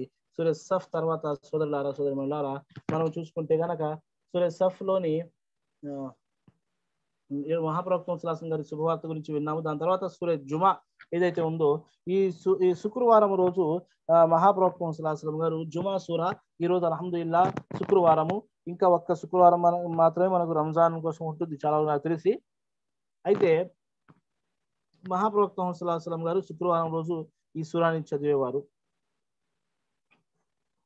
దీని తప్ప ఈ సూరా గురించి వచ్చిన ఘనతలు ఏవైతే ఉన్నాయో అవి బలహీనమైనవి. కొంతమంది గురువారం రాత్రి చదవాలని చెప్పి ఏదైతే చెప్తారో అది బలహీనమైన హదీస్, అది జయీఫ్ హదీస్. అది మహాప్రవక్త సల్లల్లాహు గారు చదివేవారు. దీని తర్వాత వచ్చే సూరతుల్ మునాఫిఖూన్, ఈ రెండు సూరాలు సూర జుమాలో మహాప్రవక్త సల్లల్లాహు గారు చదివేవారు. లేదా సూర ఆలా, సూర గాషియా 30వ పారలో ఇన్షాల్లాహ్ రెండు సూరాలు వస్తాయి, అవి చదివేవారు మహాప్రవక్త సల్లల్లాహు గారు. ఇందులో మనం చూసుకుంటే గనక 5వ వాక్యములో తెలియజేయబడ్డ విషయాలు ఏమిటి అంటే, ఎవరైతే అమలు చేయని ఉలమాలు ఉన్నారో, అమలు చేయని వారు జ్ఞానాన్నైతే ఇల్మునైతే పొందుతున్నారు, విద్యనైతే పొందుతున్నారు, కానీ ఆ విద్యకు అనుకూలంగా అమలు చేయడం లేదు, అలాంటి వారి గురించి 5వ వాక్యంలో అల్లాహ్ సుబ్హానహు వ తఆలా ఉదాహరణ ఇస్తూ తెలియజేశారు. ఔజు బిల్లాహి మినష్ షైతానిర్ రజీమ్. మసలుల్ లదీన హుమ్మిలుత్ తౌరాత సుమ్మ లమ్ యహ్మిలూహా కమసలిల్ హిమారి యహ్మిలు అస్ఫారా బి'స మసలుల్ ఖౌమిల్ లదీ కజ్జబూ బిఆయాతిల్లాహ్ వల్లాహు లా యహ్దిల్ ఖౌమజ్ జాలిమీన్. అల్లాహ్ అంటున్నారు, తౌరాతు గ్రంథం ప్రకారం ఆచరించాలని ఆదేశించబడినప్పటికీ దానికి అనుగుణంగా ఆచరించని వారి ఉపమానము ఎన్నో గ్రంథాలు వీపుపై మోపబడిన గాడిదల లాంటిది. అల్లాహ్ వాక్యాలను ధిక్కరించిన వారి దృష్టాంతం చాలా చెడ్డది. దుర్మార్గ జనులకు అల్లాహ్ సన్మార్గం చూపడు. అంటే జ్ఞానం ఉంది, అన్ని తెలుసు, ఏదన్నా అడిగినా అన్ని తెలుసు. ఆయన చాలా చదువుకున్నాడండి బాబు, ఆయన అన్ని తెలుసు, కానీ అమలు ప్రజల్లో కనపడ్డా లేదు. జోహార్ అసలు మగరి వస్తే ఒక నమాజ్కి వస్తాడు, గురుగారు మీకు తెలుసా అని అడుగుతాడు. ఆయనకి ఏమైనా తెలిసి, ఒకవేళ అందరికీ తెలియదు కదా, తెలియదు అనుకున్నాను, నాకు తెలుసు గురుగారు అంటే జ్ఞానం ఉందని చెప్పి తెలియజేస్తున్నాడు. చదివేశాడు పుస్తకాలు, అబ్బో ఆయన చాలా పుస్తకాలు చదివాడండి. రోజా లేదు, ఉపవాసం లేడు, ఉపవాసం లేకుండా ప్రశాంతంగా తింటున్నాడు, తాగుతున్నాడు, సిగరెట్లు, అన్ని అమలు అన్నది ఏమీ లేదు. చదువు ఉంది, ఆ చదువు ఎటువంటి లాభం కలగజేయదు. విద్య అన్నది మీకు మంచి ప్రవర్తన నేర్పితేనే అది విద్య. విద్య అంటేనే అది, చదువు అంటేనే అది. మనకు సత్ప్రవర్తన, మంచి గుణం నేర్పని విద్య అది ఒక విద్యే కాదు. మంచి ఆలోచన, మంచి సత్ప్రవర్తన నేర్పని. ఇందులో అల్లాహ్ సుబ్హానహు వ తఆలా ఆ విషయాన్ని తెలియజేయడం జరిగింది సూరా జుమాలోని. అదే విధంగా దాని తర్వాత వచ్చిన చివరి 3 వాక్యాలలో జుమా గురించి ముఖ్తసరిగా మహాప్రవక్త సల్లల్లాహు అలైహి వసల్లం ఒకసారి ప్రసంగం చేస్తూ ఉంటే, వ్యాపారస్తులు ఎవరో వచ్చారని చెప్పి వ్యాపారం నిమిత్తం మహాప్రవక్త సల్లల్లాహు అలైహి వసల్లం గారిని అలాగా మెంబర్ మీద వదిలేసి వెళ్ళిపోయారు కొంతమంది. వెళ్ళిపోతే మహాప్రవక్త సల్లల్లాహు అలైహి వసల్లం గారు అలాగే నుంచుండిపోయారు. అల్లాహ్ సుబ్హానహు వ తఆలా ఆ సమయంలో ఈ వాక్యాన్ని, చివరి 3 వాక్యాలు చదువుకోండి. యా అయ్యుహల్లదీన ఆమనూ ఇదా నూదియ లిస్సలాతి మిన్ యౌమిల్ జుమ్అతి ఫసౌ ఇలా జిక్రిల్లాహి వజరుల్ బై జాలికుం ఖైరుల్ లకుం ఇన్ కుంతుం తఅలమూన్ ఫఇజా ఖుజియతిస్ సలాతు ఫంతషిరు ఫిల్ అర్ద్ వబ్తగు మిన్ ఫద్లిల్లాహి వజ్కురుల్లాహ కసీరన్ లఅల్లకుం తుఫ్లిహూన్. అజా ఇవ్వడం జరిగిందంటే అవాజాక ముందు మీరు చేరుకోండి, మీరు గనక దాని యొక్క ఘనతని తెలుసుకుంటే మీరు చాలా లాభం పొందుతారు అన్న విషయాన్ని. అదే విధంగా మరి నమాజు ముగిసిన తర్వాత భూమిలో విస్తరించి దైవ అనుగ్రహాన్ని అన్వేషించండి. జుమా కన్నా ముందు రాడు కానీ 12-1 దాకా కూర్చుని ఉంటాడు ఎవరన్నా వస్తారని చెప్పి. జుమా తర్వాత ఏమో వెళ్ళి ప్రశాంతంగా పడుకుంటాడు. కానీ వాస్తవానికి జుమాకి ఒక గంట ముందు వచ్చేసి షాపులన్నీ మూర్చేసి వ్యాపారాన్ని ఆపేసి నమాజ్ వెంటనే వెళ్ళి ఏదన్నా తినే లేదా ఎలాగో ఒక 10 నిమిషాలు 15 నిమిషాలు ఖైరుల్లాహ్ తీసుకుని దాని తర్వాత మళ్ళీ వ్యాపారానికి వెళ్ళిపోతే అల్లాహ్ సుబ్హానహు వ తఆలా తప్పనిసరిగా, లేదా అసర్ సమయం అనుకోండి, అసర్ సమయానికి అసర్ తర్వాత వెళ్ళిపోయినా తప్పనిసరిగా శుభాన్ని అల్లాహ్ సుబ్హానహు వ తఆలా ఇస్తాడు. అదే విధంగా జుమా ఆదేశాలు సమయానికన్నా, ఇప్పుడు మీరు అల్హమ్దులిల్లాహ్ అందరూ నాకు తెలిసి జుమా సమయానికి ముందు వెళ్ళి ఉంటారు. ఒక ఒంటె అంత ముందుగా వెళ్ళిన వ్యక్తికి ఒక ఒంటె అంత పుణ్యము, దాని తర్వాత ఒక ఆవు, దాని తర్వాత మళ్ళీ ఒక మేక, దాని తర్వాత కోడి, దాని తర్వాత మళ్ళీ గుడ్డు ఈ విధంగా తగ్గుతూ పోతుంటుంది. కానీ అల్లాహ్ సుబ్హానహు వ తఆలా బలిదానం ఇచ్చే పుణ్యాన్ని ప్రసాదిస్తాడు, అల్లాహ్ మార్గంలో బలిచ్చే పుణ్యాన్ని ప్రసాదిస్తాడు. అజా అయిన అనంతరము దేవదూతలు కూడా ఎవరైతే వీళ్ళు పేర్లు రాస్తారో అవి వాళ్ళు ఆ పుస్తకాలు కర్మ పుస్తకాలు ఏవైతే ఉన్నాయో ఇవి మూసి వాళ్ళు కూడా ప్రసంగం వినడానికి కూర్చుంటారు. అల్లాహు అక్బర్. ఇందులో కూడా ఆలోచించదగ్గ విషయాలు ఉన్నాయి. స్త్రీలు జుమాలు పాటిస్తే గనక, నమాజ్కి వెళ్తుంటే గనక, మీరు మస్జిద్కి వెళ్తుంటే గనక, జుమా రోజు మస్జిద్కి వెళ్తుంటే గనక జమాత్ లేదు, ఒంటరిగా చదువుకుంటారు, జుహర్ చదువుకోవాలి, మస్జిద్కి వెళ్తే జుమా అదా చేస్తారు. కాస్తంత ఈ ఘనతలు పొందడానికి తప్పనిసరిగా ప్రయత్నించండి. చాలా ఘనతలు ఉన్నాయి జుమా రోజులో. అదేవిధంగా చివరి మాట, మీరు వ్యాపారం వస్తువులు అమ్మబడుతున్నట్లు చూసిన ఏ వినోద వస్తువు కానవచ్చిన వారు దాని వైపుకు పరిగెడుతున్నారు, నిన్ను నిలబడి ఉన్న స్థితిలోనే విడిచిపోతున్నారు. వారికి చెప్పు, అల్లాహ్ దగ్గర ఏదైతే ఉందో అది వినోదం కన్నా వర్తకం కన్నా ఎంతో మేలైనది. మీరు దేని వెనకాలైతే మీరు పరిగెడుతున్నారో, యుద్ధం కోసమే కదా, ఇది ఇది వ్యాపారం కోసము వినోదం కోసమే కదా మీరు పరిగెత్తింది, అల్లాహ్ దగ్గర ఉన్నది దానికన్నా ఉత్తమమైనది. వల్లాహు ఖైరుర్ రాజిఖీన్. అల్లాహ్ ఉపాధి ప్రదాతలో కల్లా ఉత్తముడు. అందరికన్నా ఉత్తముగా అల్లాహ్ సుబ్హానహు వ తఆలా ఉపాధి ప్రసాదించేవాడే అల్లాహ్. ఆ ఉపాధి ప్రసాదించే వాళ్ళలో ఉత్తముడు అల్లాహ్ సుబ్హానహు వ తఆలా. ఇక్కడ కొంతమంది మాత్రమే ఉన్నారు, ఒక 12 మంది మాత్రమే మిగిలారు. మహాప్రవక్త సల్లల్లాహు అలైహి వసల్లం గారు ఆ రోజు బయాన్ చేసేటప్పుడు వెళ్ళిపోయారు. మనం కూడా ఎట్టి పరిస్థితుల్లో కూడా చాలా మంది ఇంకా 5 నిమిషాలు ఉందనగా ఎగిసిపోతూ ఉంటారు, వజూ చేసుకుని రావాలని చెప్పి. లేదు, సిద్ధమై కూర్చోవాలి. అయితే ఈ జుమా యొక్క నిబంధనలు, మునాఫికున్ సూరా ఏదైతే ఉందో, బను ముస్తలిఖ్ అన్న యుద్ధంతో తిరిగి వచ్చేటప్పుడు ఏమైందంటే సోదరులారా, అన్సార్ ఒక ముహాజిర్, ఇద్దరు సహాబీల మధ్య చిన్న గొడవ అయింది. ఆ గొడవలో ఆ గొడవ పడిన తర్వాత మునాఫికున్ యొక్క నాయకుడు ఎవడైతే ఉన్నాడో అబ్దుల్లా బిన్ ఉబై బిన్ సలూల్ ఎప్పుడు కూడా ఏ విధంగా గొడవలు పెట్టాలని చెప్పి ఎప్పుడు చూసేవాడు. వీళ్ళు గొడవ పడుతున్నది చూసి అన్సార్ దగ్గర ఏం చెప్పాడంటే, చూసారా, మీరు వీళ్ళకి చోటిచ్చి వీళ్ళకి మీరేమో ఎంత త్యాగాలు చేసి వీళ్ళకి ఎక్కడి నుంచి తీసుకొచ్చి ఇక్కడ పెడితే మిమ్మల్ని వీళ్ళు ఎలా చేస్తున్నారో చూసారా అని చెప్పి రెచ్చగొట్టాడు. రెచ్చగొట్టడమే కాకుండా ఒక మాట అన్నాడు, ఇక్కడ నుంచి మదీనాకి వెళ్ళిన తర్వాత మర్యాదస్తుడు అమర్యాదకు గురైన వాళ్ళని బయటికి తీస్తాడు. అంటే వీడి ఉద్దేశం ఏంటంటే, నేను మర్యాదస్తుడిని, అమర్యాదకు గురైన వాళ్ళు ప్రవక్త, నౌజుబిల్లా ప్రవక్త యొక్క అనుచరులు ముహాజిర్లు, మక్కా వాసులు అని చెప్పి వీడి ఉద్దేశం. అల్లాహ్ సుబ్హానహు వ తఆలా దానికి సమాధానం చెప్పడం జరిగింది, నిజంగా ఎవరు ఏంటి అన్నది. ఈ సంఘటన అబ్దుల్లా బిన్ ఉబై బిన్ సలూల్ ఈ మాట అన్నాడు చూడండి, జైద్ బిన్ అర్కమ్ రజియల్లాహు అన్హు గారు ఈ మాట విన్నారు. విన్న తర్వాత మహాప్రవక్త సల్లల్లాహు అలైహి వసల్లం గారి దగ్గరికి వెళ్ళి చెప్పారు. అబ్దుల్లా బిన్ ఉబై బిన్ సలూల్ ని పిలిపించి మహాప్రవక్త సల్లల్లాహు అలైహి వసల్లం అడిగారు, ఏంటి నువ్వు ఇలా చెప్పావా అంటే బుకాయించేశాడు, అబద్ధం చెప్పేశాడు. ఆ మునాఫిక్ విశ్వాసమే లేదు కదా, ఎలాగైనా చెప్పగలడు. వాళ్ళు అస్సలు లేదు ప్రవక్త, నేను చెప్పలేదండి అనేది మాటని దోషి ఉంచేశాడు.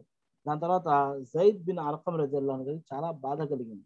నేను అబద్ధం చెబుతానా ఏంటి, నేను విన్న మాటే కదా చెప్పాను, ఎందుకు ఇలా జరిగింది అని చెప్పి అల్లాహ్ సుబ్హానహు వ తఆలా ఆయనకు కూడా స్పష్టంగా తెలిసొచ్చేలాగా ఇందులోని అల్లాహ్ సుబ్హానహు వ తఆలా సమాధానం తెలియజేయడం జరిగింది.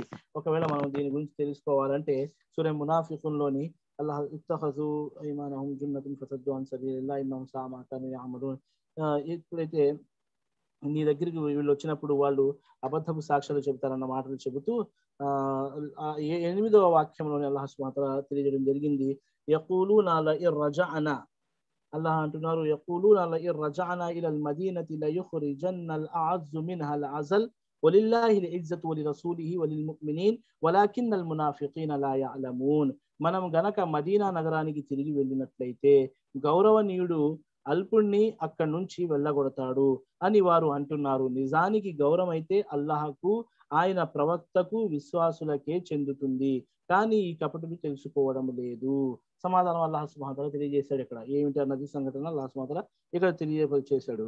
ఈ విధంగా అల్లాహ్ సుబ్హానహు వ తఆలా తెలియజేసిన విషయాలు. అదే విధంగా మనం ఇందులోని 17వ వాక్యము తీసుకుంటే గనక చాలా వరకు మునాఫికులకి సంబంధించిన విషయాలు సూరే మునాఫికున్లోని కొన్ని విషయాలు, వాళ్ళ యొక్క అబద్ధపు సాక్ష్యాలు కానివ్వండి, ఈ సంఘటన కానివ్వండి, ఈ విషయాలు ఇందులో తెలియజేయబడ్డాయి. దాని తర్వాత చివరి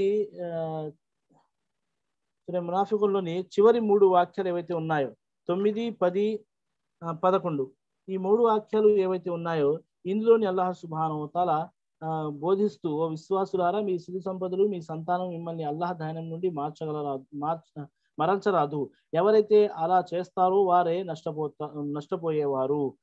వాన్ఫికు, మీలో ఎవరికైనా చావు వచ్చి నా ప్రభువు నాకు మరి కొంతకాలం గడువు ఎందుకు ఇవ్వలేదు, ఇస్తే నేను కూడా దాన ధర్మాలు చేసి సజ్జనులలో చేరేవాణ్ణి కదా అని కడు దినముగా పలికే దుస్థితి దావురించక ముందే మేము మీకు ప్రసాదించిన దాని నుండి మా మార్గంలో ఖర్చు చేయండి. చాలా చక్కటి విషయాన్ని తెలియజేయడం జరిగింది. అల్లాహ్ ఏదైతే మనకి ఇచ్చాడో అది బ్రతికుండగానే ఖర్చు చేసి పుణ్యాలు పొందాలి, అంతే తప్ప చచ్చిపోయిన తర్వాత నాకు ఒక అవకాశం ఇస్తే మంచి పనులు చేసుకుంటానంటే లాభం లేదు. అంటే డెడ్ లైన్ అది చివరి అవకాశం అన్నమాట. వాళ్ళ జీవితమే ఒక అవకాశము, చనిపోతే ఇంకా అవకాశాలు అంటూ ఏమీ ఉండవు. అదే విధంగా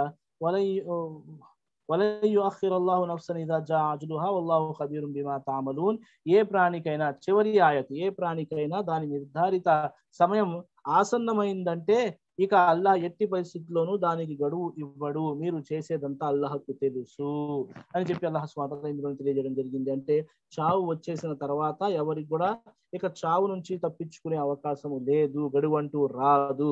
అది ఉన్న సమయంలో వస్తుంది. ఎక్కడున్నా ఎలాగున్నా సరే అది వచ్చి తిరుగుతుంది.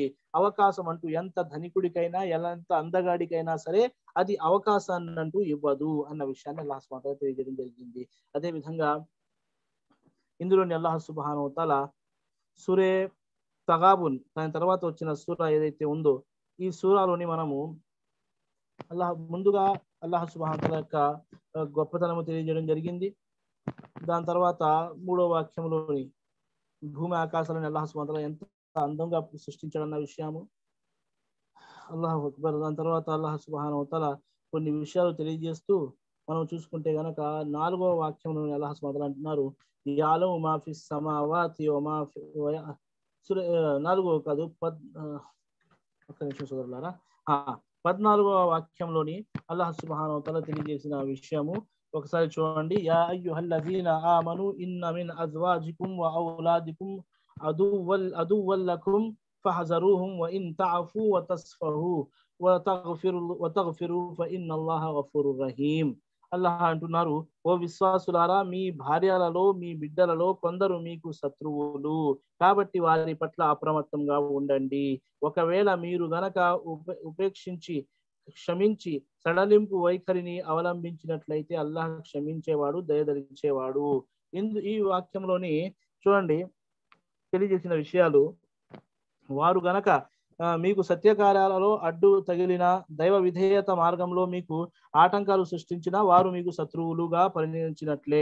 ఒకవేళ మీరు వారిని ఎంతగా ప్రేమించినా వారిని మీ శ్రేయభిలాషులుగా భావించినా సరే పరలౌకికంగా వారు మిమ్మల్ని నాశనం చేసేవారే, వినాశం మీకు తప్పదు వాళ్ళ వల్ల. చూడండి, ఆరాధన నుంచి ఆపకూడదన్న విషయము, అదే విధంగా వారి ద్వారా నష్టపోతారు అన్న విషయాన్ని అల్లాహ్ ఇందులో ప్రస్తావించాడు. అదే విధంగా అల్లాహ్ అంటున్నారు, అంటే మీరు వారి అడుగుజాడల్లో నడవకండి, వారు డిమాండ్ చేసిన ప్రతి కోరికను తీర్చకండి. ఈ సందర్భంగా ధర్మ అధర్మాలను గురించి బాగా ఆలోచించండి. మీరు మీ ఆలుబిడ్డల వెనుక పరుగెత్తడం మానుకుని వారు మీ అడుగుజాడల్లో నడుచుకునేలా చేయండి. ఈ విషయాలని అల్లాహ్ సుబ్హానహు వ తఆలా తెలియజేయండి. ఈ ఆయతు పూర్వపరాలు మక్కాలో ఇస్లాం స్వీకరించిన కొంతమంది ముస్లింలు దైవ మార్గంలో మక్కా నుండి మదీనాకు వలస పోవాలని సంకల్పించుకున్నారు. కానీ వారు నగర ప్రస్థానము చేయడానికి ఆలుబిడ్డలు ఒప్పుకోలేదు.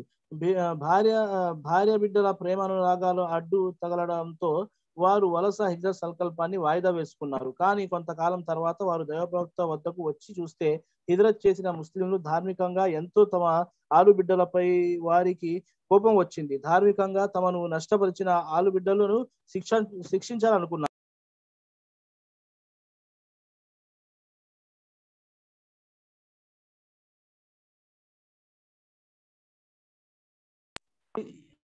అల్లాహు అక్బర్. ఈ సంఘటన తెలియజేయడం జరిగింది. ఇందులోని ఈ ఆయతులు పూర్వపరాలు ఇవి అంటే మక్కా నుంచి చెప్పి ఆలోచించినప్పుడు వాళ్ళు బిడ్డలు భార్యలు ఆపడం వల్ల చేయలేకపోయారు. దాని తర్వాత వాళ్ళు శిక్షించాలనుకున్నారు. అల్లాహ్ సుబ్హానహు వ తఆలా క్షమించండి అని చెప్పడం జరిగింది. నష్టపోయారు. చూడండి, ఇదే విధంగా జూమ్ ప్రోగ్రామ్ కి మొదట్లో చాలా మంది వచ్చేవాళ్ళు, ఇప్పుడు రావడం లేదు. ఒక రకంగా చెప్పాలంటే వాళ్ళందరూ కూడా ధర్మం నేర్చుకునే విషయంలో. అంటే మదీనాకు ముందున్న వాళ్ళు ధర్మం నేర్చుకున్నారు ఎక్కువగా. తర్వాత భార్య పిల్లల వల్ల వెళ్ళలేని వాళ్ళు నష్టపోయారు చూడండి. అలాగే ఏ కారణంలో తెలియదు, మరి నిద్రకి గురయ్యో, మరి లేకపోతే ప్రశాంతతకి గురయ్యో, లేదంటే ఆ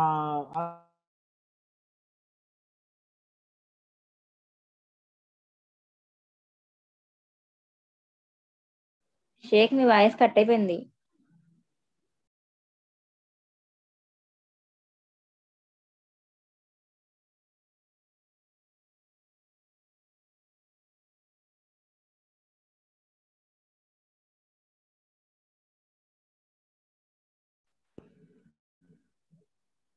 కొద్దిగా ఏదైతే విరామం వచ్చిందో దానికి చింతిస్తున్నాను సోదరులారా. అయితే అల్లాహ్ సుబ్హానహు వ తఆలా ఇందులోని వాళ్ళని శిక్షించకుండా వదిలిపెట్టండి అని చెప్పడం జరిగింది. మనం కూడా అలాగే మొదట్లో అల్హమ్దులిల్లాహ్ లాభం పొందాము, ఇప్పుడు అశ్రద్ధ చూపుతున్నాము. అయితే దాని తర్వాత 17వ వాక్యంలోని సూరా తగాబున్లోని 17వ వాక్యంలోని అల్లాహ్ సుబ్హానహు వ తఆలా తెలియజేసిన విషయం ఏమిటి? అల్లాహ్ అంటున్నారు, బిస్మిల్లాహిర్ రహమానిర్ రహీం, ఇన్ తుక్రిదుల్లాహ ఖరదన్ హసనన్ యుద్దాఇఫు లకుం వయగ్ఫిర్ లకుం అల్లాహు షకూరున్ హలీం. మీరు గనక అల్లాహకు మంచి రుణం ఇస్తే, అంటే అల్లాహ్ మార్గంలో ఖర్చు పెడితే దాన్ని ఆయన మీ కొరకు పెంచుతూ పోతాడు, మీ పాపాలను కూడా క్షమిస్తాడు. అల్లాహ్ తన దాసుల సేవలను గుర్తించేవాడు, సహనశీలుడు. ఇక్కడ చూడండి సోదరులారా, అల్లాహ్ మార్గంలో ఖర్చు పెట్టే యొక్క ఘనత మనకు తెలిసి వస్తుంది. రంజాన్ నెలలోని అల్లాహ్ సుబ్హానహు వ తఆలా ఎక్కువగా పుణ్యాన్ని ప్రసాదిస్తాడు. ఏ పుణ్యం చేసుకున్నా, ఏ మంచి పని చేసుకున్నా పుణ్యం అధికంగా అల్లాహ్ సుబ్హానహు వ తఆలా ప్రసాదించడం జరుగుతుంది. పెంపొందించి అల్లాహ్ సుబ్హానహు వ తఆలా మాకు పుణ్యాన్ని ఇవ్వడం జరుగుతుంది. అలాంటప్పుడు మనము దాన ధర్మాలు చేసుకుంటే ఇవన్నీ కూడా మనం బ్యాంకులో జమ చేస్తున్నాం. వడ్డీ గిడ్డీ గురించి మాట్లాడకుండా, అదంటే హరాం, అసలు దాని గురించి ప్రస్తావించే అవసరమే లేదనుకోండి. అయితే అల్లాహ్ సుబ్హానహు వ తఆలా ఏమంటున్నారు? మీరు రుణం ఇస్తే అల్లాహ్ సుబ్హానహు వ తఆలా ఆ అల్లాహ్ మార్గంలో ఖర్చు పెట్టాలి. అల్లాహ్కి అప్పు ఇవ్వడం అంటే ఏమిటండి? అల్లాహ్కి అప్పు తీసుకునే అవసరం ఉందా? నౌజుబిల్లాహ్ అవసరం లేదు. కానీ మీరు అల్లాహ్ మార్గంలో జకాత్ ని దీంట్లో చేర్చకూడదు. దాన ధర్మాలు, అదే విధంగా ఆదుకోవడం అన్నది జకాత్ ఇన్షాల్లాహ్ అల్లాహ్ తలుచుకుంటే వల్లాహు రావచ్చు. అయితే ఇతర దాన ధర్మాలన్నీ ఏవైతే ఉన్నాయో అవన్నీ కూడా అందులోకి చేరుకుంటాయి. అంటే అల్లాహ్ దగ్గర చేరుకుంటాయి. అవి మీరు అల్లాహ్కు అప్పిచ్చినట్టు ఆ అప్పుని అల్లాహ్ సుబ్హానహు వ తఆలా మీకు చాలా చాలా పెంపొందించి అల్లాహ్ సుబ్హానహు వ తఆలా మీకు ఎక్కువగా ఇస్తాడు. మీరు వాస్తవానికి అల్లాహ్ యొక్క దాసులకి సహాయపడుతున్నారు, అల్లాహ్ మీకు సహాయపడతాడు, అల్లాహ్ మీకు దానికి బదులుని ప్రసాదిస్తాడు. వల్లాహు షకూరున్ అలీం. అల్లాహ్ తన దాసుల సేవలను గుర్తించేవాడు, సహనశీలుడు అని చెప్పి అల్లాహ్ సుబ్హానహు వ తఆలా తెలియజేశారు. అదే విధంగా దీని ద్వారా కలిగే ఇంకో లాభం ఏమిటి? మీరు దాన ధర్మాలు చేయడం ద్వారా వయగ్ఫిరు లకుం, అల్లాహ్ మీకు మీ పాపాలను కూడా క్షమిస్తాడు. ఈ విధంగా ఈ సూరా ముగిస్తుంది. ఆలిముల్ గైబి వషహాదతిల్ అజీజుల్ హకీం. ఆయన రహస్య బహిర్గత విషయాలు తెలిసిన వాడు, సర్వాధికారుడు. అంటే ఇక్కడ చూడండి, రహస్యంగా చేసిన మీరు దాన ధర్మాలు, బహిర్గతంగా చేసిన కొన్ని సందర్భాలలో, కొన్ని సమయాలలో మనం చేసే దాన ధర్మాలు చూపించి చేయాల్సి వస్తుంది. కానీ మన సంకల్పం అల్లాహకు తెలుసు. కొన్ని సందర్భాల్లో దాచిపెట్టి ఇవ్వాల్సి వస్తుంది. దాచిపెట్టి ఇచ్చే దాన ధర్మాలు ఏవైతే ఉన్నాయో అవి చాలా ఉత్తమమైనవి. ఇతరులకు ప్రోత్సహించడం కోసం మనము తీయడము, ఇతరులకు కనబడేలాగా నికాలో భయ్ తీయండి భయ్, ఒక 5,000 నేను తీస్తున్నాను, మీరు కూడా తీయండి అని చెప్పి, అంటే వాళ్ళను ప్రోత్సహించడం కోసం, అదే తప్పులేదు. అంతే తప్ప ఇక్కడ రియాకారి అన్నది రాకూడదు. చూపడం కోసం షిర్క్ ఏదైతే ఉందో అది రాకూడదు సోదరులారా. ఇక నేను తలాఖ్ సూరా గురించి ఇన్షాల్లాహ్ తెలియజేయడానికి ప్రయత్నిస్తాను. తలాఖ్ గురించి బోధించడం జరిగింది. 1వ ఆయత్లోనే అల్లాహ్ సుబ్హానహు వ తఆలా ఎన్నో విషయాలు మహాప్రవక్త ముహమ్మద్ సల్లల్లాహు అలైహి వసల్లం గారికి ఇక్కడ చెప్పడం జరుగుతుంది. కానీ ఆయన ద్వారా అందరికి కూడా ఈ ఆయత్తు వర్తిస్తుంది. ఎప్పుడు తలాఖ్ ఇవ్వాలి, తలాఖ్ ఎప్పుడు ఒక ఋతుస్రావంలో ఒక తలాఖ్, అలాగా 3 తలాఖులు 3 నెలలు, ఒకేసారి 3 తలాఖులు చల్లవు. ఎవరెవరు ఏం మాట్లాడుకున్నా మనకు అనవసరం. అవన్నీ ఇస్లాం ధర్మం తలాఖ్ గురించి ఏం చెబుతుంది? అనుమతించబడ్డ విషయాలలోని అల్లాహకు ఏమాత్రం ఇష్టం లేనిది, అనుమతించబడింది అయినా అల్లాహ్ మెచ్చనిది, అల్లాహకు ఏమాత్రం నచ్చనిది ఏది అంటే అది తలాఖ్. తలాఖ్ని అల్లాహ్ మెచ్చుకోలేదు, హలాలే కానీ అల్లాహకి ఇష్టం లేదు అది. అయితే 3 ఋతుస్రావాలలో 3 తలాఖులు. తలాఖ్ అదే విధంగా ఒకసారి తలాఖ్ ఇచ్చిన తర్వాత రెండోసారి మళ్ళీ వాళ్ళు సంభోగిస్తున్నారు, మళ్ళీ వాళ్ళు కలుసుకుంటున్నారు అంటే ఇక మొదటి తలాఖ్ క్యాన్సిల్. రెండోసారి ఇచ్చిన తర్వాత అలా కలుసుకుంటున్నారు అంటే రెండోది కూడా క్యాన్సిల్, అంటే మొదటి 2 కూడా క్యాన్సిల్. 3వ తర్వాత ఇక ఇద్దరికి ఎటువంటి సంబంధాలు ఉండవు. స్త్రీ ఇద్దత్ పూర్తి చేయాలి. ఇద్దత్ పూర్తి చేయాలి. దాని తర్వాత మగవాళ్ళు ఇక ఆ భర్త కోసం భార్య భర్తల సంబంధం ఏదైతే ఉందో ఇది తెగిపోయినట్టే. అయితే ఈ విధంగా తలాఖ్ని ఏమాత్రం ఇష్టపడలేదు. ఇక తలాఖ్ ఆదేశాలు మనం చూసుకుంటే గనక ఋతుస్రావము కాని వృద్ధురాలైన స్త్రీలు ఎవరైతే ఉన్నారో వాళ్ళు కానివ్వండి, లేదా మనం చూసుకుంటే ఇందులోని సూర తల్లాఖ్లోని 4వ వాక్యంలోని అల్లాహ్ సుబ్హానహు వ తఆలా తెలియజేయడం జరిగింది. ఒకసారి మీరు తీరిగ్గా సమయం లేదు కాబట్టి నేను చెప్పలేకపోతున్నాను. తీరిగ్గా చదవండి, ఇన్షాల్లాహ్ అనేక విషయాలు మనం తెలిసి వస్తాయి. అదే విధంగా హలాలా అని చెప్తారు. నౌజు బిల్లా, అది చాలా పెద్ద పాపంలోకి వస్తుంది. హలాలా అంటే ఒకేసారి 3 తలాఖులు ఇప్పించడము. ఇక్కడ కొన్ని విషయాలు చెబుతాను. ఆ భర్తతోనే మళ్ళీ వివాహం చేయదలుచుకుంటుంది ఆ స్త్రీ అంటే, మళ్ళీ ఇద్దత్ పూర్తయిన తర్వాత ఆ స్త్రీ ఆ భర్తతో కలిసిపోదాం అనుకుంటుంది, నికాహ్ చేసుకోవడం అనుకుంటే అల్హమ్దులిల్లాహ్ ఇద్దరికి ఇష్టమే అనుకోండి. ఇద్దత్ పూర్తయిన తర్వాత అల్హమ్దులిల్లాహ్ చేసుకోవచ్చా లేదా అన్నది. ఇతరులు వివాహం చేసేసుకున్నారు, దాని తర్వాత మళ్ళీ ఇతరులతో వివాహం, మళ్ళీ తలాఖ్ అవ్వాలి, మళ్ళీ ఇద్దత్ పూర్తి చేయాలి, దాని తర్వాత మళ్ళీ వివాహం చేసుకోవాలి. ఇలా ఉంటుంది అంతే తప్ప. అదే విధంగా హలాలా అంటారు. హలాలా అంటే బలవంతంగా ఒకే రోజు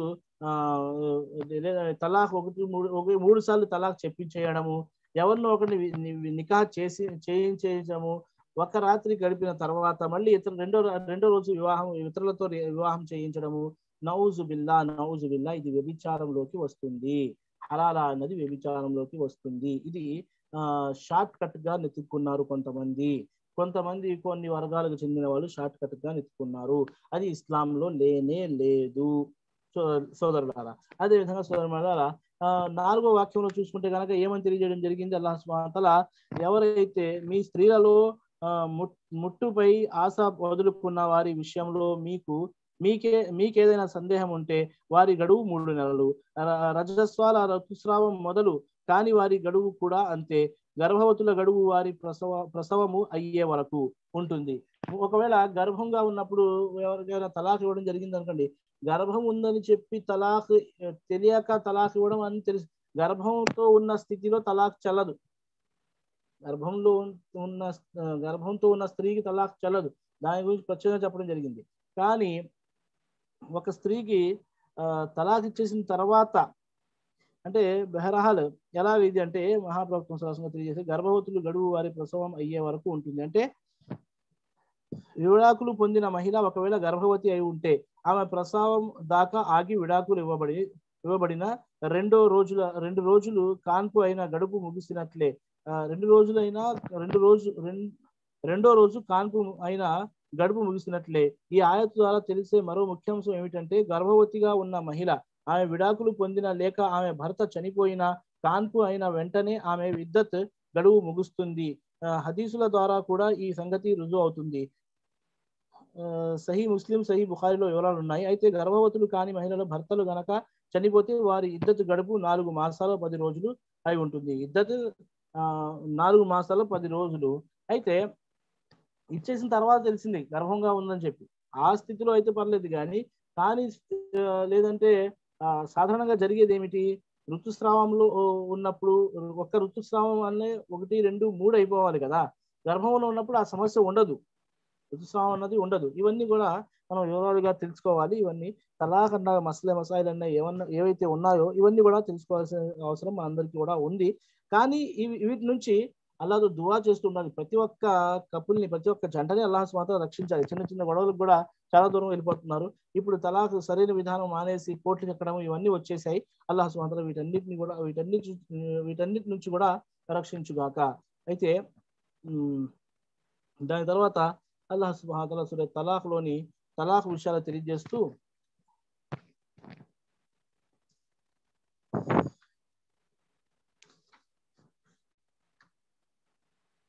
స్తోమత ఉన్నవాడు తన స్తోమతకు తగ్గట్టుగా ఖర్చు చేయాలి. మరెవరైతే అతని ఉపాధి కుదించబడిందో అతను అల్లాహ్ తనకు ప్రసాదించిన దానిలో నుంచి తన స్థాయికి తగ్గట్టుగానే ఖర్చు పెట్టాలి. అల్లాహ్ ఏ ప్రాణిపైన దానికి ఇచ్చిన దానికంటే ఎక్కువ భారం మోపడు. అల్లాహ్ ఇబ్బందుల తర్వాత సౌలభ్యాన్ని కూడా కల్పిస్తాడు. 7వ వాక్యంలో అల్లాహ్ సుబ్హానహు వ తఆలా ఖర్చు పెట్టే విషయంలో మీ స్తోమతకు అంటే మీ స్తోమతకు తగ్గట్టుగా అన్న విషయాన్ని అల్లాహ్ సుబ్హానహు వ తఆలా తెలియజేయడం జరిగింది. అదే విధంగా ఇక దాని తర్వాత సూరా తహరీంలోకి మనం వస్తే గనక, తలాఖ్ గుర్తుంచుకోండి ఇన్షాల్లా. నేను కూడా ఇక్కడ రాసి మరి ఇన్షాల్లా పెట్టుకుంటాను. తలాక్ అన్న నేను రాసి మరి పెట్టుకున్నాను, ఇన్షాల్లా మీకు తెలియజేస్తాను. తలాక్ ఆదేశాలన్నీ ఏవైతే ఉన్నాయో రేపటి దరస్లో ఇన్షాల్లా తెలియజేయడం జరుగుతుంది. అదే విధంగా రేపటి తఫ్సీర్లో, అదే విధంగా ఈ రోజు నేను తహరీం సూరా ముందు ఉంచుతాను. వీలైనంత వరకు 29వ పారాలో కూడా ఇన్షాల్లా కొన్ని సూరాలు తప్పనిసరిగా తెలుసుకోవడానికి ప్రయత్నిస్తాము. అదే విధంగా రేపు పూర్తి ఖురాన్ అంటే నాకు ఇవ్వబడ్డ ద్వారా 30 పారాలతో పూర్తవుతుంది కాబట్టి అవి ఇన్షాల్లా పూర్తి చేయడానికి ప్రయత్నిస్తాను. 30 పారాలు. సో తహరీం ఏదైతే ఉందో ఇందులోని కూడా సంఘటన ఉంది. ఎలాగా మహాప్రవక్త ముహమ్మద్ గారు ఎప్పుడు జైనబ్ బిన్తే జహాష్ దగ్గర మామూలుగా ఉండే దానికన్నా ఎంత సమయం కేటాయిస్తారో దానికి మించి సమయాన్ని కేటాయించడం మొదలు పెట్టారు. దానికి గల కారణం ఏమిటి? ఆవిడకి ఎక్కడి నుంచో తేనె వచ్చింది. మహాప్రవక్త ముహమ్మద్ గారికి ఇష్టమైన ఆహారంలోని ఒక తేనె కూడా ఉంది. అందుకోసం అక్కడ తేనె తాగడం కోసం మహాప్రవక్త ముహమ్మద్ అక్కడ సమయాన్ని కేటాయించేవారు. అయితే ఎక్కువగా అక్కడ సమయం కేటాయిస్తున్నారని చెప్పి హఫ్సా రజీయల్లాహు తఆలా, ఆయిషా రజీయల్లాహు తఆలా ఒక ప్లాన్ వేశారు. ఆ ప్లాన్ ఏమిటంటే, హఫ్సా నీ దగ్గరికి వస్తే మహాప్రవక్త ముహమ్మద్ వీళ్ళిద్దరూ కూడా హజరతే ఉమర్, హజరతే అబూబకర్ గారి కూతుర్లు కదా, ఇద్దరు ఉండేది, స్నేహం ఉండేది. అయితే ఇద్దరు ఏమైనా ప్లాన్ మాట్లాడుకున్నారంటే, మీ దగ్గరికి ప్రవక్త గారు వచ్చినప్పుడు మీ నుండి మగాఫీర్ అన్న వాసన వస్తుంది నోటి నుంచి అని చెప్పు. మగాఫీర్ అంటే మదీనాలో ఉన్న ఒక పళ్ళు, ఒక కాయ వాసన, అది ఒక పువ్వు వాసన, అది ఒక ఫ్లవర్ వాసన, అది వస్తుందని చెప్పండి అని చెప్పారు. సరే అన్నారు. ఆయిషా దగ్గరికి వస్తే కూడా అదే మాట అన్నారు. ఈ ఇద్దరు చెప్పిన తర్వాత మహాప్రవక్త ముహమ్మద్ గారు ఏమని చేశారంటే, తేనె నుంచి ఇలాంటి వాసన వస్తుంది కాబట్టి నేను ఇక తేనె తాగను, తేనె నేను వాడను అని చెప్పి మహాప్రవక్త ముహమ్మద్ చెప్పి మీరు ఎవరి దగ్గర చెప్పకండి అన్నారు. అల్లాహు అక్బర్. మహాప్రవక్త ముహమ్మద్ గారికి కూడా అల్లాహ్ సుబ్హానహు వ తఆలా ఏ విషయాన్ని తెలియజేశారు చూడండి. అల్లాహ్ అంటున్నారు, ఔజు బిల్లాహి మినష్ షైతానిర్ రజీమ్, బిస్మిల్లాహిర్ రహ్మానిర్ రహీం. మొదటి వాక్యము, యా అయ్యుహన్ నబియ్యు లిమ తుహర్రిము మా అహల్లల్లాహు లక తబ్తగీ మర్దాత అజ్వాజిక్ వల్లాహు గఫూరుర్ రహీం. ఓ ప్రవక్త, అల్లాహ్ నీ కోసం ధర్మ సమ్మేతం చేసిన దానిని నువ్వెందుకు నీ కొరకు నిషేధించుకుంటున్నావు? ఏమిటి, నువ్వు నీ భార్యల ప్రసన్నతను పొందగోరుతున్నావా? అల్లాహ్ క్షమాశీలుడు, దయామయుడు. మీ భార్య ఏదైతే సంతోషం ఉందో దాని పట్ల మీరు ఇలాంటి నిర్ణయం తీసుకుంటారా అని చెప్పి ఇక్కడ తెలియజేయడం జరిగింది. అంటే ప్రవక్త గారికి కూడా ధర్మంలోని స్వయాన మార్పు చేర్పులు చేసే అధికారము లేదు. అల్లాహు అక్బర్. మనము ఎలాంటి ఎక్కడి నుంచి మనం అధికారం పొందామన్నది తెలియదు, కానీ మనం చూస్తూ ఉంటే సమాజంలో ఎంతమంది ఇస్లాంతో ఆడుకుంటున్నారు, ఇస్లాంని ఎలాగ వాళ్ళు ఇస్లాం పేరుని బిదాత్ లాంటి ఒక చెడు కార్యంతో పూర్తిగా వీళ్ళు ఎంతగా ఇస్లాం మీద ఏదైతే నిందలు వస్తున్నాయో చాలా వరకు ఇవి కూడా కారణాలే కావచ్చు సోదరులారా. బిదాత్ ఇవన్నీ ఏవైతే ఉన్నాయో, అల్లాహ్ సుబ్హానహు వ తఆలా లిమ తుహర్రిము మా అహల్లల్లాహు లక్, నీ కోసము నీ ప్రభు దేన్నైతే అనుమతించాడో దాన్ని నువ్వు ఎలాగ నిషేధించుకుంటావు అని చెప్పి అల్లాహ్ సుబ్హానహు వ తఆలా తెలియజేయడం జరిగింది. మీ భార్య యొక్క ప్రేమ ప్రసన్నత పొందడం కోసం అలా చేయదలుచుకుంటున్నారా అని చెప్పడం జరిగింది ఇందులోని ఈ విషయాలు.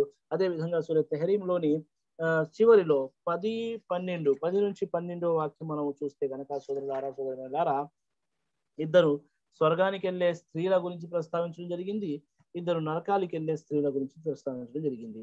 ఇద్దరు స్వర్గానికి వెళ్ళే స్త్రీలు ఎవరు, ఇద్దరు నరకానికి వెళ్ళే స్త్రీలు ఎవరు అంటే, ముందుగా నరకానికి వెళ్ళే స్త్రీల గురించి అల్లాహ్ సుబ్హానహు వ తఆలా తెలియజేస్తూ హితబోధ చేస్తూ నూహ్ అలైహిస్సలాం గారి భార్య, అదే విధంగా లూత్ అలైహిస్సలాం గారి భార్య గురించి ప్రస్తావించాడు. దాని తర్వాత ఇద్దరు స్వర్గానికి వెళ్ళే స్త్రీల గురించి ప్రస్తావిస్తూ వీళ్ళే కాదు చాలా మంది నరకానికి వెళ్ళే వాళ్ళు ఉన్నారు, కానీ ఒక విషయం అల్లాహ్ సుబ్హానహు వ తఆలా ఇక్కడ తెలియజేయడం జరిగింది, ఒక హితబోధ చేయడం జరిగింది మహిళల కొరకు. మీరు ఎలాగుండాలి, ఎలా ఉండకూడదు అని చెప్తే, ఎలాగుంటే స్వర్గానికి వెళ్తారు, ఎలా మీ విశ్వాసాన్ని బలపరుచుకుంటే, ఎలాంటి విశ్వాసం కలిగి ఉంటే స్వర్గానికి వెళ్తారు, ఎలాంటి అవిశ్వాసం కలిగి ఉంటే, తిరస్కార వైఖరి కలిగి ఉంటే నరకానికి వెళ్తారు అని చెప్పి అల్లాహ్ సుబ్హానహు వ తఆలా తెలియజేయడం జరిగింది. వీళ్ళిద్దరూ ప్రవక్తలే అయినప్పటికీ భార్యని మాత్రం ఇస్లాం స్వీకరించలేదు.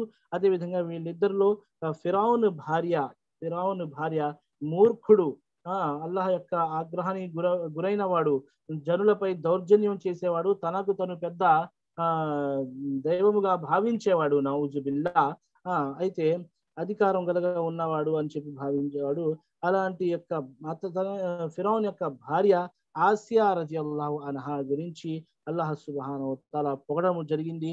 అదే విధంగా అల్లాహ్ సుబ్హానహు వ తఆలా వేరే ఏ స్త్రీ గురించి అయితే అల్లాహ్ సుబ్హానహు వ తఆలా తెలియజేయడం జరిగిందో అది అల్లాహ్ సుబ్హానహు వ తఆలా ఇక్కడ ఫిరౌన్ భార్యని ఫిరౌన్ శిక్షిస్తుంటే నేను నా అల్లాహ్తో దువా చేస్తున్నారు ఏమని, ఈ సమయంలో అల్లాహ్ తప్పక దువా స్వీకరిస్తాడని తెలిసి ఆవిడ ఏమని దువా చేస్తుంది, అల్లాహ్ ఇద్ ఖాలత్ రబ్బి ఇబ్ని లీ ఇందక బైతన్ ఫిల్ జన్న, ఈవిడ స్వర్గంలోని వల్ల నా కొరకు భవనాన్ని నిర్మించు అంది. దాంతో పాటు ఇందక బైతన్ అంది అల్లాహ్. చూడండి, ఇందక బైతన్ అంటే నా ప్రభు నా కోసం నీ దగ్గర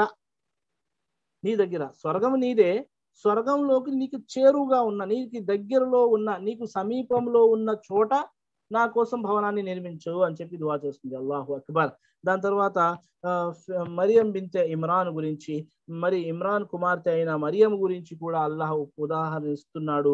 ఆమె తన మానాన్ని కాపాడుకున్నది, మరి మేము మా తరపున ఆమెలో ప్రాణం ఆత్మను ఊదాము, మరి ఆమె తన ప్రభువు వచనాలను ఆయన గ్రంథాలను సత్యమని ధృవపరిచింది, ఆమె వినయ విధేయతలు గల స్త్రీమూర్తుల కోవకు చెందినది.